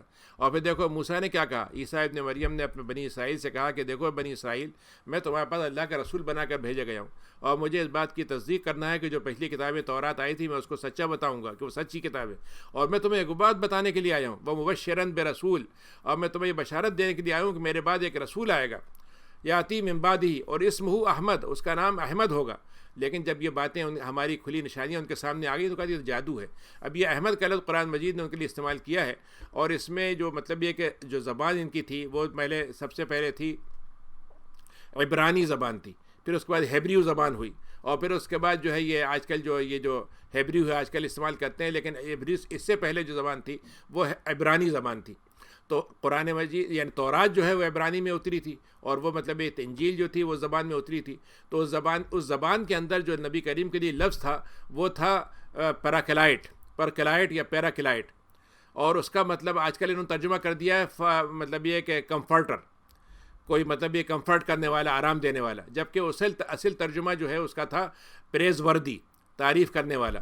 تو قرآن مجید کی جو مطلب یہ کہ مطلب یہ کہ اس سے پہلے ایک کتاب تھی اس زبان میں اس کا ترجمہ یہی تھا، لیکن جو آج قرآن نے عربی میں ترجمہ کیا ہے وہ اس زبان کے الفاظ میں اس کا مطلب دوسری لفظ سے ہے وہ۔ تو اللہ تعالیٰ کے نبی کے بارے میں آپ کی بشارت باقاعدہ دی گئی تھی، لیکن انہوں نے اس کو چھپا دیا۔ اور ومن اظلم، تو وہ کتنا جھوٹا ہوگا، ظالم ہوگا جو اللہ تعالیٰ کے جھوٹ باندھ کے بہتان بنائے، اور پھر اس کو جب اسلام کی دعوت دی جائے تو جھوٹی باتیں کرنے لگے۔ اللہ تعالیٰ ظالموں کو ہدایت نہیں دیتا، اور ان کا دل نہیں چاہتا کہ یہ کیا کر گزرے، یہ تو چاہتے ہیں اللہ کے نور کو مٹا دیں، اپنی پھونکوں سے مٹا دیں، لیکن اللہ تعالیٰ اپنے نور کو پورا کر کے رہے گا، چاہے کافروں کو بالکل ناپسند آئے، ان کو بالکل اچھا نہیں لگے۔ اللہ تعالیٰ نے اس رسول کو جو بھیجا ہے ہدایت کے ساتھ اور دین حق کے ساتھ بھیجا ہے، اور اللہ تعالیٰ اس رسول کے ذریعے سے اس دین کو غالب کر کے رہے گا، چاہے مشرکوں کو بالکل اچھا نہیں لگتا ہو۔ اے ایمان والو، ہم تمہیں ایسی تجارت کی طرف راستہ بتا دیں جو تمہیں، ایسی تجارت دنیا کی ہوتی ہے، پیسے والی ہوتی ہے، دولت والی ہوتی ہے، ہم تمہیں ایک اور تجارت بتاتے ہیں جو تمہیں عذاب سے بچا دے گی۔ وہ تجارت یعنی اللہ میاں سے تم ڈیل کر لو تو اللہ میاں تم کو عذاب سے بچا لے گا، تو تمہاری تجارت کامیاب ہو گئی۔ کیسے؟ اللہ پر، رسول پر ایمان لے آؤ، اللہ کے راہ میں جہاد کرو اپنے مالوں سے، اپنی جانوں سے، یہ تمہارے لیے بہتر ہے اگر تم سمجھ لو، جان لو۔ یغفر لکم، اور پھر تمہارے اللہ تعالیٰ اس کے ذریعے سے تجارت کے گناہ کو معاف کر دے گا، جنتوں میں داخل کر دے گا، نیچے نہریں بہتی ہوں گی، اور وہاں پہ تمہارے لیے بہترین بڑے پاکیزہ ٹھکانے ہوں گے، ہمیشہ کی جنت ہوگی، اور یہ کامیابی ہے جو عظیم ترین ہے، صحیح حقیقی کامیابی ہے۔ اور اس کے علاوہ بھی ہم تمہیں ایسی چیز دے دیں گے دنیا میں جس کو تم چاہتے ہو، کیا؟ دشمنوں کے خلاف اب تمہارے لیے تمہاری مدد کر دیں گے، اور تمہیں آج کے قریب کے زمانے میں فتح دے دیں گے۔ تو مومنین کو آپ بشارت دے دیجئے۔ اور اے ایمان والو، تم ان لوگوں کی طرح کیوں نہیں ہو جاتے جو اللہ کے نبی عیسیٰ کے ساتھ ہوئے تھے، جن کو اللہ نے کہا کہ وہ اللہ کے مددگار بن گئے تھے۔ تو موسیٰ نے کہا کون ہے میرا جو اللہ کے ساتھ میرا مددگاری میں شامل ہوگا؟ تو جو حواریین تھے انہوں نے کہا ہم اللہ کی مددگار بننے کو تیار ہیں۔ تو اس کے بعد کیا ہوا کہ بنی اسرائیل میں سے کچھ لوگ تو ایمان لے آئے عیسیٰ پر، اور کچھ لوگوں نے ان کا انکار کر دیا۔ تو جن لوگوں نے ایمان قبول کر لیا تھا، ہم نے ان کے دشمنوں پر ان کو غلبہ دے دیا۔ یہاں غلبے کے دونوں مطلب ہیں۔ غلبے کا ایک تو مطلب یہ ہے کہ وہ دلیل سے کبھی ان کو ہرا نہیں سکے، یعنی ان کی دلیلیں ہمیشہ مضبوط تھیں۔ دوسرا غلبہ فوجی یا سیاسی حکمت کے ذریعے سے بھی ہو سکتا ہے۔ تو ظاہر ہے حضرت عیسیٰ کے زمانے میں تو غلبہ نہیں ہوا تھا، لیکن بعد کے دور میں ایسے فرقے موجود رہے عیسائیوں میں جو ان کی بات کو مانتے تھے۔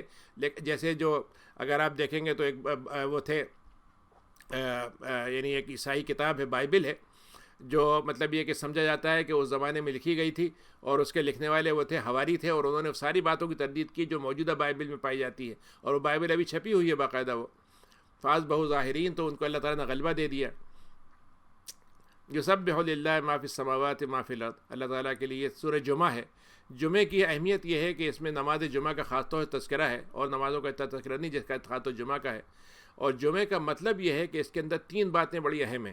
ایک تو یہ کہ اسلام سے پہلے کیا حالات تھے، یعنی حضرت موسیٰ کے زمانے میں اور دوسرے کے زمانوں میں، اور ان کے ماننے والوں نے پھر کیا بگاڑ پیدا کیا، اور جب ان کو امامت سے چھینا گیا تو پھر مسلمانوں کو وہ قیادت دے دی گئی۔ اور اس قیادت کی علامت کیا ہے؟ مسلمانوں کے لیے جمعے کا استعمال، یعنی جمعے کا دن جو ہے اس امت کے لیے بابرکت دن بنا دیا گیا ہے، جبکہ یہودیوں نے سبت کو چنا، عیسائیوں نے سنڈے کو چنا۔ تو جمعہ جو تھا وہ دوسرے الفاظ میں یہ صرف نماز نہیں ہے جمعے کی، بلکہ یہ پوری امت کو جوڑنے والی ایک ایسی اور امت کی دنیا میں قیادت، یعنی دینی قیادت کی ذمہ داریوں کا مرکز ہے یہ جمعہ۔ تو اس میں تینوں باتوں کو جمع کر دیا گیا کہ اللہ تعالیٰ کی تسبیح ہے، آسمان و زمینوں میں بیان کرنے والے کرتے ہیں، اور وہ بادشاہ ہے، اور وہ قدوس ہے، اور عزیز ہے، اور حکیم ہے۔ اس نے امیین میں، نہ پڑھنے والوں میں ایک نبی کو بھیجا جو انہی میں سے تھا، اور وہ آیتیں ہماری سناتا تھا، ان کو تزکیہ کرتا ہے، ان کی دلوں کو کتاب کا علم دیتا ہے، حکمت کی باتیں سکھاتا ہے، ورنہ اس سے پہلے تو بڑی گمراہی میں تھے۔ اور اس کے بعد آنے والوں کے لیے بھی وہ اللہ تعالیٰ نے ہم کو نبی کو بھیجا ہے، یعنی وہ صرف عربوں کے لیے نہیں ہے بلکہ ان کے بعد کے آنے والوں کے لیے ہے، جو ان سے بعد میں ابھی ملے نہیں ہیں، بعد میں مل جائیں گے، یعنی اگر ہم لوگ اس میں شامل ہیں کہ عزیز اور حکیم ہے۔ یہ اللہ کا فضل ہے، جس کو چاہتا ہے دے دیتا ہے، اور اللہ تعالیٰ بہت فضل والا ہے، بڑا عظیم ہے۔ حدیث میں آتا ہے کہ آپ نے فرمایا کہ مجھے ملنے کا دل چاہتا ہے اپنے بھائیوں سے۔ تو صحابہ نے کہا ہم تو آپ کے بھائی ہیں، تو انہوں نے کہا نہیں، تم تو میرے ساتھی ہو۔ تو انہوں نے کہا کون ہیں؟ انہوں نے کہا میرے بھائی وہ ہیں جنہوں نے مجھ کو دیکھا نہیں ہے لیکن بغیر دیکھے ہوئے مجھ پر ایمان لائیں گے، اور میرا دل چاہتا ہے ان سے ملنے کو۔ مثل الذین حملوا التوراۃ، تو وہ لوگ جن کو تورات کی ذمہ داری دی گئی تھی، انہوں نے کیا کیا؟ اس کو ایسے اٹھایا جیسے کوئی گدھا ہوتا ہے، گدھے پہ آپ بوجھ لاد دیجئے تو اس کو کیا معلوم کہ اس کے بوجھ جو ہے کوئی قیمتی کتاب ہے یا کوئی بیکار سی چیز ہے، وہ اٹھائے چلا جاتا ہے، اس پہ عمل بھی نہیں کرتا، نہ اس سے کوئی فائدہ ہوتا۔ تو ایسے لوگوں کی مثال بڑی بری مثال ہے جو جھٹلاتے ہیں اللہ کی باتوں کو۔ اللہ تعالیٰ ظالموں کو ہدایت نہیں دیتا۔ قل یا ایھا الذین ہادوا، تو اے لوگو جو تم یہودی بنے ہوئے ہو، اگر تمہارا خیال یہ ہے کہ تم اللہ کے چہیتے ہو، اللہ کو دوسرے لوگوں کو چھوڑ کر، تو سی تمنا تو کر لو موت کی، مرنے کا تمنا تو کر کے دکھاؤ ہمیں اگر تم سچے ہو۔ اور یہ کبھی بھی تمنا نہیں کریں گے، اس لیے کہ ان کو معلوم ہے انہوں نے آگے کیا بھیجا ہوا ہے۔ اللہ تعالیٰ ظالموں کا خوب حال جانتا ہے۔ پھر آپ یہ کہا کہ یہ اللہ تعالیٰ نے کہا آپ ان کو فرما دیں کہ جس موت سے تم بھاگتے ہو وہ تو تمہیں آنے والی ہے، تم اس سے بچ کے تو نہیں جا سکتے، اور اس کے بعد تمہیں اس عالم کی اللہ تعالیٰ کی طرف لوٹایا جائے گا جو غیب کا اور سامنے کا علم رکھتا ہے، ظاہر کا علم رکھتا ہے، تمہیں ساری باتوں کی خبر دے گا۔ پھر وہ اے ایمان والو، جب تمہیں جمعے کی نماز کے لیے پکارا جائے تو اللہ کی یاد کے لیے دوڑ پڑو اور خرید فروخت کو چھوڑ دو، یہ تمہارے لیے بہتر ہے اگر تم سمجھتے ہو۔ اور جب نماز ختم ہو جائے تو پھر تمہیں اجازت ہے کہ تم اللہ اللہ زمین میں چلے جاؤ اپنی زمین میں تجارت کرو، کام کرو، ملازمت کرو، جو بھی کرنا ہے تم اللہ کے فضل کو تلاش کرو، لیکن اللہ کے ذکر کو پھر بھی کرتے رہو. یہ نہیں کہ نماز پڑھ لی تو ذکر ختم ہو گیا. اللہ کا ذکر جو ہے کہاں کا کرنا ہے، ہر جگہ کرنا ہے. اور جب بھی ہم کوئی کام کریں گے اور یہ سوچیں گے یہ حلال ہے کہ حرام ہے، اللہ کا ذکر ہو گیا. وَإِذَا رَأَوْا تِجَارَةً، اے نبی آپ خطبہ دے رہے تھے جمعے کے لیے، اور ایک قافلہ آ رہا تھا جو کھانے کا سامان لے کے آیا تھا، اور وہاں پر ایک دم خبر آئی کہ قافلہ آ گیا، ویسا نہ ہو کہ سامان بک جائے تو لوگ جو تھے آپ کو خطبے کی حالت میں چھوڑ کے چلے گئے. تو اللہ نے کہا کہ جب انہوں نے تجارت کو دیکھا یا تھوڑا سا کھیل کود کی بات آئی تو وہ ان کو آپ کو چھوڑ کے چلے گئے اور آپ کو کھڑا چھوڑ دیا. آپ خطبہ دے رہے ہیں وہ چھوڑ کے چلے گئے. تو آپ ان سے فرما دیں کہ جو تم دعو لعب میں جو پڑھنا چاہتے ہو، یہ تجارت میں جانا چاہتے ہو، یہ تم جو چیز تم چھوڑ کے گئے ہو وہ زیادہ بہتر ہے تمہاری اس کے مقابلے میں، اور اللہ تعالیٰ تمہیں رزق دے دے گا. تم کیا خیال ہے کہ اگر وہ قافلہ اگر نہیں ملے گا تمہیں تو کبھی رزق ہی نہیں ملے گا؟ رازق تو اللہ تعالیٰ ہے. تو آپ جیسے حدیث میں آتا ہے کہ جب آپ خطبہ دے رہے تھے تو کچھ لوگ چلے گئے سامان کی جلدی خرید لیں، تو اس وقت یہ کہتے ہیں کہ آپ کے پاس 10 لوگ یا 12 لوگ یا 20 لوگ یا 40 لوگ رہ گئے تھے، تو جتنی تعداد ہے ہر ایک نے اس کے حساب سے کہا کہ جمعے کی تعداد کم سے کم کتنی ہونے چاہیے. انہوں نے اس واقعے سے اس سے دلیل نکالی ہے. اور اس میں باقاعدہ خاص طور سے یعنی اس میں یہ ثابت ہو گیا کہ جمعہ جو ہوتا ہے 2 چیزوں کا نام ہوتا ہے، ایک تو نماز کا نام ہوتا ہے اور دوسرے اس کے ساتھ خطبہ ہوتا ہے، کہ جب آپ خطبہ دے رہے تھے اس وقت لوگ چھوڑ کے چلے گئے. تو جمعے کا خطبہ بھی جمعے کا حصہ ہے، گرچہ وہ نماز کی طرح نہیں ہے، یعنی اس کو مطلب یہ ہے کہ اس میں نماز کے لیے تو قبلہ رخ ہوں گے، اس کے لیے قبلہ رخ نہیں ہوتے، اور اس میں 2 حصے ہوتے ہیں جو نماز سے پہلے دیے جاتے ہیں، پھر اس کے بعد نماز پڑھی جاتی ہے. تو یہ ظہر کی 4 رکعت ہوتی ہے جس کو خطبے کی وجہ سے 2 رکعت کر دیا گیا، اور پھر جہری نماز ہوتی ہے. اس میں ظاہر ہے کہ یہ بہت اہم چیز ہے جس کو مسلمانوں نے باقی بھی رکھا ہے اور باقی رکھنا بھی چاہیے. آج کل ہمارے لیے جمعہ پڑھنا مشکل ہو گیا ہے، تو اگر ہم مسجد میں نہیں پڑھ سکتے اور ہمارے پاس اتنے لوگ ہو سکتے ہیں کہ 4 یا 5 لوگ ہوں گھر میں تو ان کے ساتھ جمعہ کر سکتے ہیں، اور اس سے زیادہ ہوں تو اور اچھی بات ہے. بہرحال لیکن جو کوئی پابندی ہے کہ 10 سے زیادہ نہیں ہو سکتے یا خاندان کے باہر کے نہیں ہو سکتے، تو ان باتوں کو سامنے رکھتے ہوئے گنجائش نکالتے ہوئے اگر ہمارے پاس تعداد پوری ہو جائے تو اس میں ہم جمعہ گھر میں بھی کر سکتے ہیں. اذا جاءک المنافقون، یہ سورہ منافقون ہے. منافقوں کا اس میں صفت بیان کی گئی ہے کہ جب تمہارے پاس آتے ہیں تو آپ نشہد تو آ کے بڑے دھڑلے سے کہتے ہیں ہم تو آپ کے اوپر ایمان لاتے ہیں، ہم گواہی دیتے ہیں کہ آپ اللہ کے رسول ہیں. اللہ تعالیٰ جانتا ہے کہ آپ رسول ہیں، لیکن اللہ تعالیٰ کہتا ہے کہ جو گواہی دے رہے ہیں گواہی میں جھوٹے ہیں، یہ آپ تو سچے ہیں لیکن ان کی گواہی جھوٹی ہے کیونکہ آپ کو مانتے ہی نہیں ٹھیک سے. انہوں نے تو اپنے قسموں کو ایک ڈھال بنا رکھا ہے اور اس کے ذریعے سے اللہ کے راستے سے روکتے ہیں اور بہت برا کام کرتے ہیں. یہ ذالک بأنہم آمنوا، انہوں نے ایمان قبول کر لیا تھا لیکن پھر کفر میں پڑ گئے اور اب ان کے دلوں میں مہر لگا دی گئی، اب ان کی سمجھ میں بھی کچھ نہیں آئے گا. وَإِذَا رَأَيْتَهُمْ، اور ان کے آپ جسموں کو دیکھیں گے تو آپ ان کے جسموں کی شان و شوکت اور ان کی طاقت اور ان کی جسامت دیکھیں گے تو آپ حیرت میں رہ جائیں گے. آپ کہیں گے بھائی کیا شاندار لوگ ہیں، لیکن جب آپ ان کی باتیں ان سے باتیں کریں گے تو ایسا لگے گا جیسے ایسے لکڑی ہے کہ اس کے اندر کوئی چیز گھستی نہیں ہے. مطلب یہ کہ بہت ہی دیوار سے لگائی ہوئی لکڑی کھڑی ہوئی ہے اور آپ اس کو مطلب یہ ہے کہ اس کے اندر نہ تو نبض ہے، نہ اس کے اندر کوئی مطلب یہ کھال ہے، نہ اس کے اندر کوئی مطلب یہ اندر لہریں جاتی ہیں، تو آپ جیسے سن رہے ہیں وہ سن ہی نہیں رہے. کل صحت علیم، حالانکہ اچھا ہوتا کیا ہے کہ اگر کوئی بات ہو رہی ہو تو وہ سمجھتے ہیں ہمارے خلاف بات ہو رہی ہے. یہ وہ دشمن ہے، آپ ان سے چوکنے رہیے، اللہ تعالیٰ ان کو ہلاک کرے. یہ کتنی گڑھی ہوئی باتیں کرتے ہیں. اور جب ان سے کہا جاتا ہے کہ چلو رسول کے پاس چلتے ہیں، اللہ تعالیٰ کے رسول ہمارے لیے مغفرت کی دعا کر دیں گے، تو وہ اپنے سر جھکا لیتے ہیں، سر کو پھیر لیتے ہیں اور یہ کہتے ہیں ہمیں ضرورت نہیں ہے ان کے معاف کرنے کی. اور اللہ تعالیٰ کہتا ہے کہ وہ اس لیے رک جاتے ہیں کیونکہ وہ تکبر کر رہے ہیں. تو اے نبی آپ ان کے لیے مغفرت کریں یا نہ کریں، اللہ تعالیٰ تو ان کو معاف نہیں کرے گا. اللہ تعالیٰ فاسقوں کی ہدایت نہیں دیتا. ہم الذین یقولون، منافقین کا معاملہ کیا ہے کہ مدینے میں ایک دفعہ مدینے کے باہر آپ گئے ہوئے تھے تو وہاں پر کچھ لڑائی ہو گئی 2 لوگوں میں، مہاجرین انصار میں. تو عبداللہ ابن ابی نے کہا کہ دیکھا ہمارے گھر میں آ کے پل گئے اور بہت ہم نے ان کو عزت دے دی تو اب ہمارے اوپر ہی اکڑ گئے، اب ہمارے گھر پہ بھی قبضہ کر لیا. تو اس نے کہا کہ اگر تم آج ان کے اوپر خرچہ ان کا بند کر دو تو ابھی یہاں سے نکل جائیں گے یہ لوگ، اور ان کو مدینے میں رہنے کی جگہ تنگ کر دو، دیکھو کیسے نکلتے ہیں. تو اللہ تعالیٰ کہتا ہے تم کیا روکو گے، زمین آسمان کے خزانے تو ہمارے پاس ہیں. لیکن منافقین کو یہ بات سمجھ میں نہیں آتی، یعنی اگر ہم نے انصار کو دیا تو دینے والا کون ہے، ہم نے ان کو بھی دیا ہے، اور اگر ہم ان کو وہ اگر انصار بھی رک جائیں تب بھی ہم مہاجرین کے لیے کہیں تو انتظام کر دیں گے. یا تو انہوں نے کیا کہا کہ اگر ہم مدینہ واپس چلے گئے تو ہم ہمارے جو معزز لوگ ہیں وہ ذلیل لوگوں کو، یعنی ذلیل نبی کریم ہیں اور ان کے ساتھی ہیں، ان کو ہم نکال دیں گے. تو اللہ نے کہا کہ تم کیا سمجھتے ہو، عزت تو صرف اللہ اس کے رسول مومنین کے لیے ہوتی ہے، منافقین کو پتہ ہی نہیں ہے اس بات کا. اے ایمان والو، تمہیں دنیا کا مال، دنیا میں جو کچھ مال ملا ہوا ہے، دنیا میں تمہیں اولاد سے نوازا ہے، تو ایسا نہ ہو کہ ان چیزوں کے چکر میں تم اللہ کے ذکر کو بھول جاؤ. اگر ایسا کرو گے تو خسارے میں رہو گے، اور تم اللہ کی راہ میں خرچ کرتے رہو۔ اس سے پہلے کہ تمہارے پاس موت کا جب لمحہ آ جائے تو کہو گے اللہ میاں ایک لمحہ اور دے دیجیے اور ابھی میں خوب صدقہ کرتا ہوں اور بڑے نیک لوگوں میں بن جاتا ہوں۔ تو اللہ تعالیٰ کہتا ہے کہ اللہ تعالیٰ پھر جب مدت آ جاتی ہے تو ذرا سے لمحے کا بھی مہلت نہیں دیتا۔ اللہ تعالیٰ ہر بات کا خبر رکھتا ہے، خوب جانتا ہے کیا کرتے ہو۔ تغابن ہے، سورہ تغابن ہے، یہ قیامت کا ایک نام ہے۔ تغابن کا مطلب یہ ہے کہ جیسے فرض کیجئے میرے پاس $100 ہے اور میں سمجھ رہا ہوں میرے پاس بڑے قیمتی چیز ہے $100، میں بازار میں گیا تو اس کے ساتھ یہ تو جھوٹا ہے، یہ تو 1 پیسے کا بھی نہیں ہے۔ تو یہ تغابن ہے کہ قیامت کے دن جو لوگ سمجھتے تھے ہمارے پاس بہت کچھ ہے، وہاں پتہ چلے گا وہ تو لٹے ہوئے ہیں، ان کے پاس تو وہ سکہ جو ہے وہ چلتا ہی نہیں وہاں پر۔ یسبح للہ، اللہ تعالیٰ کی تسبیح بیان کرتی ہے آسمانوں میں اور زمینوں میں ہر چیز، اور اس کی بادشاہت حکمرانی ہے اور اس کی تعریف ہے، اور ہر چیز پر قدرت رکھتا ہے۔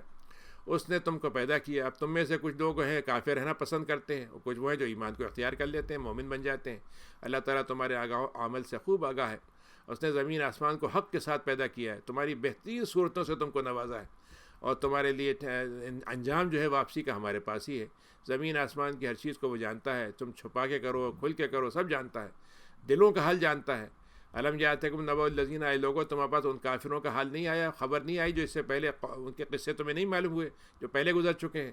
ان کو بھی ان کے جو انہوں نے جو کچھ کیا تھا، کارنامے کیے تھے، اس کا ان کو مزہ چکھنا پڑا، اور بڑا دردناک عذاب ان کے ساتھ ہوا۔ کیوں؟ اس لیے کہ ان کے بعد جب رسول آتے تھے نشانیاں لے کر، تو وہ کہتے تھے کہ ایک آدمی ہم کو آیا ہے، یہ ہم جیسا ایک آدمی ہم کو ہدایت دے گا، راستہ دکھائے گا۔ اس کا انہوں نے انکار کیا اور پلٹ گئے اس سے، تو اللہ تعالیٰ نے ان سے بے نیازی اختیار کر لی۔ اللہ تعالیٰ تو بہت بے نیاز ہے، حمید ہے۔ زعم الذین کفروا، یہ کافروں کا خیال ہے، یہ مطلب یہ ہے کہ ان کو یہ شوق ہو گیا کہنے کا کہ صاحب ہمیں نہیں اٹھایا جائے گا۔ آپ فرماتے ہیں کہ خدا کی قسم تم کو ضرور اٹھایا جائے گا، اور تمہیں سارے باتوں کی خبر دی جائے گی، اور اللہ تعالیٰ پہ یہ کرنا بہت آسان ہے۔ تو اے لوگوں، اللہ اس کے رسول پر اور اس نور پر ایمان لے آؤ جس کو ہم نے اتارا، یعنی قرآن پر ایمان لے آؤ۔ اللہ تعالیٰ تمہارے اعمال سے خوب خبر رکھتا ہے۔ یوم یجمعکم، دیکھو تم کو ہم اس دن جمع کریں گے جو مطلب یہ ہے کہ ہار جیت کا دن ہوگا، جس میں کچھ اوپر جائے گا، کچھ نیچے جائے گا، کچھ کی قیمت بنے گی، کچھ کا مطلب کھوٹا سکہ نکلے گا، اور جو ایمان لائے گا اللہ اس کے عمل صالح کرتا رہے گا تو ہم اس کی برائیوں کو ختم کر دیں گے، جنت میں داخلہ دے دیں گے، جنت نہریں بہتی ہوں گی، ہمیشہ رہنا ہوگا، اور یہ بہت بڑی کامیابی ہے۔ لیکن جنہوں نے کفر کیا اور ہماری آیتوں کو نشانیوں کو جھٹلایا تھا، وہ جہنم میں رہیں گے، یہ خسارے والے ہوں گے۔ اور یہ دنیا میں سمجھتے تھے ہم سب سے کامیاب ہیں، ہمارے پاس تو سب کچھ ہے، اور پتہ چلے گا وہاں پر تو بالکل خالی ہاتھ پہنچے تھے۔ بئس المصیر، اللہ تعالیٰ کی طرف سے یہ انجام بہت برا ہے۔ ما اصاب من مصیبت، تم پر اگر کوئی تکلیف آتی ہے تو یہ اللہ کے حکم سے آتی ہے، اور اللہ تعالیٰ پر تم ایمان لاؤ گے تو اللہ تعالیٰ تمہارے دل میں ہدایت کے راستے کھول دے گا۔ اللہ تعالیٰ جو ہے بہت علیم ہے، ہر چیز کا علم رکھتا ہے۔ دیکھو اللہ اس کے رسول کی اطاعت کرتے رہو، اگر تم اللہ سے منہ پھیر لو گے ان چیزوں سے تو ہمارے رسول کا تو کام اتنا ہے کہ تمہیں بات پہنچا دے ٹھیک سے۔ لا الہ الا ہو، اللہ کے علاوہ کوئی خدا نہیں ہے، اور دیکھو مومنین کو تو صرف اسی پہ توکل کرنا چاہیے۔ یا ایھا الذین آمنوا، اے لوگوں یہ بات یاد رکھو کہ تمہاری بیویاں یا تمہارے شوہر، تمہاری اولادیں ایسے بھی ہو سکتے ہیں جو تمہیں دشمنی میں آ جائیں۔ دشمنی کا مطلب ہے تمہیں اسلام سے پھیرنے میں لگ جائیں، تمہارے لیے اسلام پہ عمل کرنا مشکل کر دیں، تم ان کے کمانے کے چکر میں اسلام ہی بھول جاؤ، نماز پڑھنا ہی بھول جاؤ، اللہ تعالیٰ ایسے مصروف ہو جاؤ کہ عبادتیں کرنا بھول جاؤ۔ تو ایسا مت کرنا کہ ان کی دشمنی میں تم اللہ کے ساتھ دشمنی بنا لو، تو ان سے ذرا سا تم چوکنے رہو، یعنی اگر تم ان سے درگزر سے کام لوگے، معافی سے کام لوگے، بہت اچھی بات ہے۔ اللہ تعالیٰ تو خود چاہتا ہے کہ وہ معاف کر دے۔ اور تمہارے لیے مال اور دولت میں ہم نے فتنہ رکھا ہے، فتنے کا مطلب آزمائش رکھی ہے، یعنی تم ان کو ٹھیک سے برتو گے تو آزمائش میں کامیاب ہو گئے، اگر تم اس میں ٹھیک سے نہیں کیا تو تم فتنے میں پڑھ کے کمزور ہو گئے۔ اللہ کے پاس جو اجر ملنے والا ہے وہ تو بہت بڑا ہے۔ دیکھو اللہ تعالیٰ سے ڈرتے رہو، جتنا کر سکتے ہو سنو اور اطاعت کرو، اور اللہ کی راہ میں خیر کو خرچ کرتے رہو، جو خیر مال دیا اللہ نے خرچ کرو، اور جس کو اللہ تعالیٰ نے اس کی کنجوسی سے بچا لیا تو وہ تو کامیاب ہو جائے گا۔ دیکھو تم اللہ تعالیٰ کو اگر قرض دے دو گے اچھے طریقے سے، بھلے طریقے سے، تو اس کو خوب بڑھا کر دے گا، کئی گنا کر کے دے گا اور معاف بھی کرے گا، اور بہت شکور ہے، بہت بردبار ہے، اور وہ غیب کا علم رکھتا ہے، سامنے کی چیزیں اس کا علم رکھتا ہے، عزیز ہے اور حکیم ہے۔ اس کے بعد یہ سورۃ طلاق ہے۔ طلاق میں یعنی وہ آیتیں ہیں جس کے بارے میں کچھ احکام عورتوں کے تعلق سے ہیں کہ اس میں کیا کیا طلاق کے بعد کیا ہونا چاہیے۔ بھلے طلاق کے دیکھیں، ایک تو پہلی بات تو یہ ہے کہ اسلام میں طلاق کو دینا پسندیدہ عمل نہیں سمجھا گیا، یعنی ہونا ہی چاہیے کہ زندگی بھر کا رشتہ ہو اور کوئی بہت بڑی مجبوری ہو تبھی طلاق کے ساتھ معاملہ ہو۔ قرآن نے کہا ہے کہ امساکن بمعروف، رہو تو ٹھیک سے، اور اگر جدا ہو تو اچھے طریقے سے۔ پھر اس کے بعد طلاق کے اللہ تعالیٰ نے طریقے بتلائے کہ بھائی ایک طلاق دے دی، 3 مہینے میں رجوع کرنا ہے تو کر لیا، اور اگر نہیں کر سکے تو نئے نکاح سے پھر واپس ہو گئے. تو ایک کے بعد 3 تک کا حق ہے کہ مرد 3 بار طلاق دے دے گا تو پھر رشتہ ختم ہو جائے گا. پھر اگر کسی اور سے شادی ہو پھر طلاق ہو پھر جڑ سکتے ہیں. لیکن آج کل ہمارے زمانے میں 2-3 باتیں ہم نے اختیار کر لی ہیں. ایک تو یہ کہ 3 طلاقیں اکٹھا دیتے ہیں اور اس کا معلوم ہے کہ اس کی وجہ سے حرام ہو جاتی ہے بیوی, لیکن پھر شرمندہ ہوتے ہیں اور راستے نکالنا شروع کرتے ہیں, ہیلے نکالتے ہیں. اور آج کل تو گوگل پہ گئے فتوے نکالنا شروع کر دیے, فلاں اجازت دی فلاں اجازت دے دی.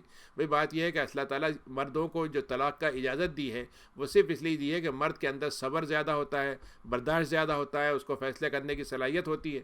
اگر وہ بھی جلد بازی سے کام کرے, غصے میں کرے اور بے وقوفی کے ساتھ کرے تو اس کا مطلب یہ ہے کہ وہ تو ایسا ہے کہ جس کو آپ نے کسی کو بندوق دے دی اور جب اس کو ذرا سا بھی کچھ غصہ ہوا تو اس نے 3 گولیاں مار دی ایک ساتھ.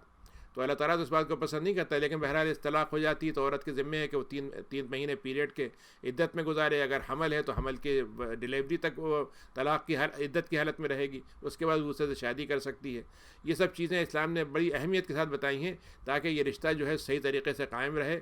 ٹوٹے تو صحیح طریقے سے ٹوٹے, اور اس کے بعد اگر وہ عورت کو طلاق ہو گئی تو اس کی زندگی دوبارہ کسی اور کے ساتھ اچھی طرح سے شروع ہو.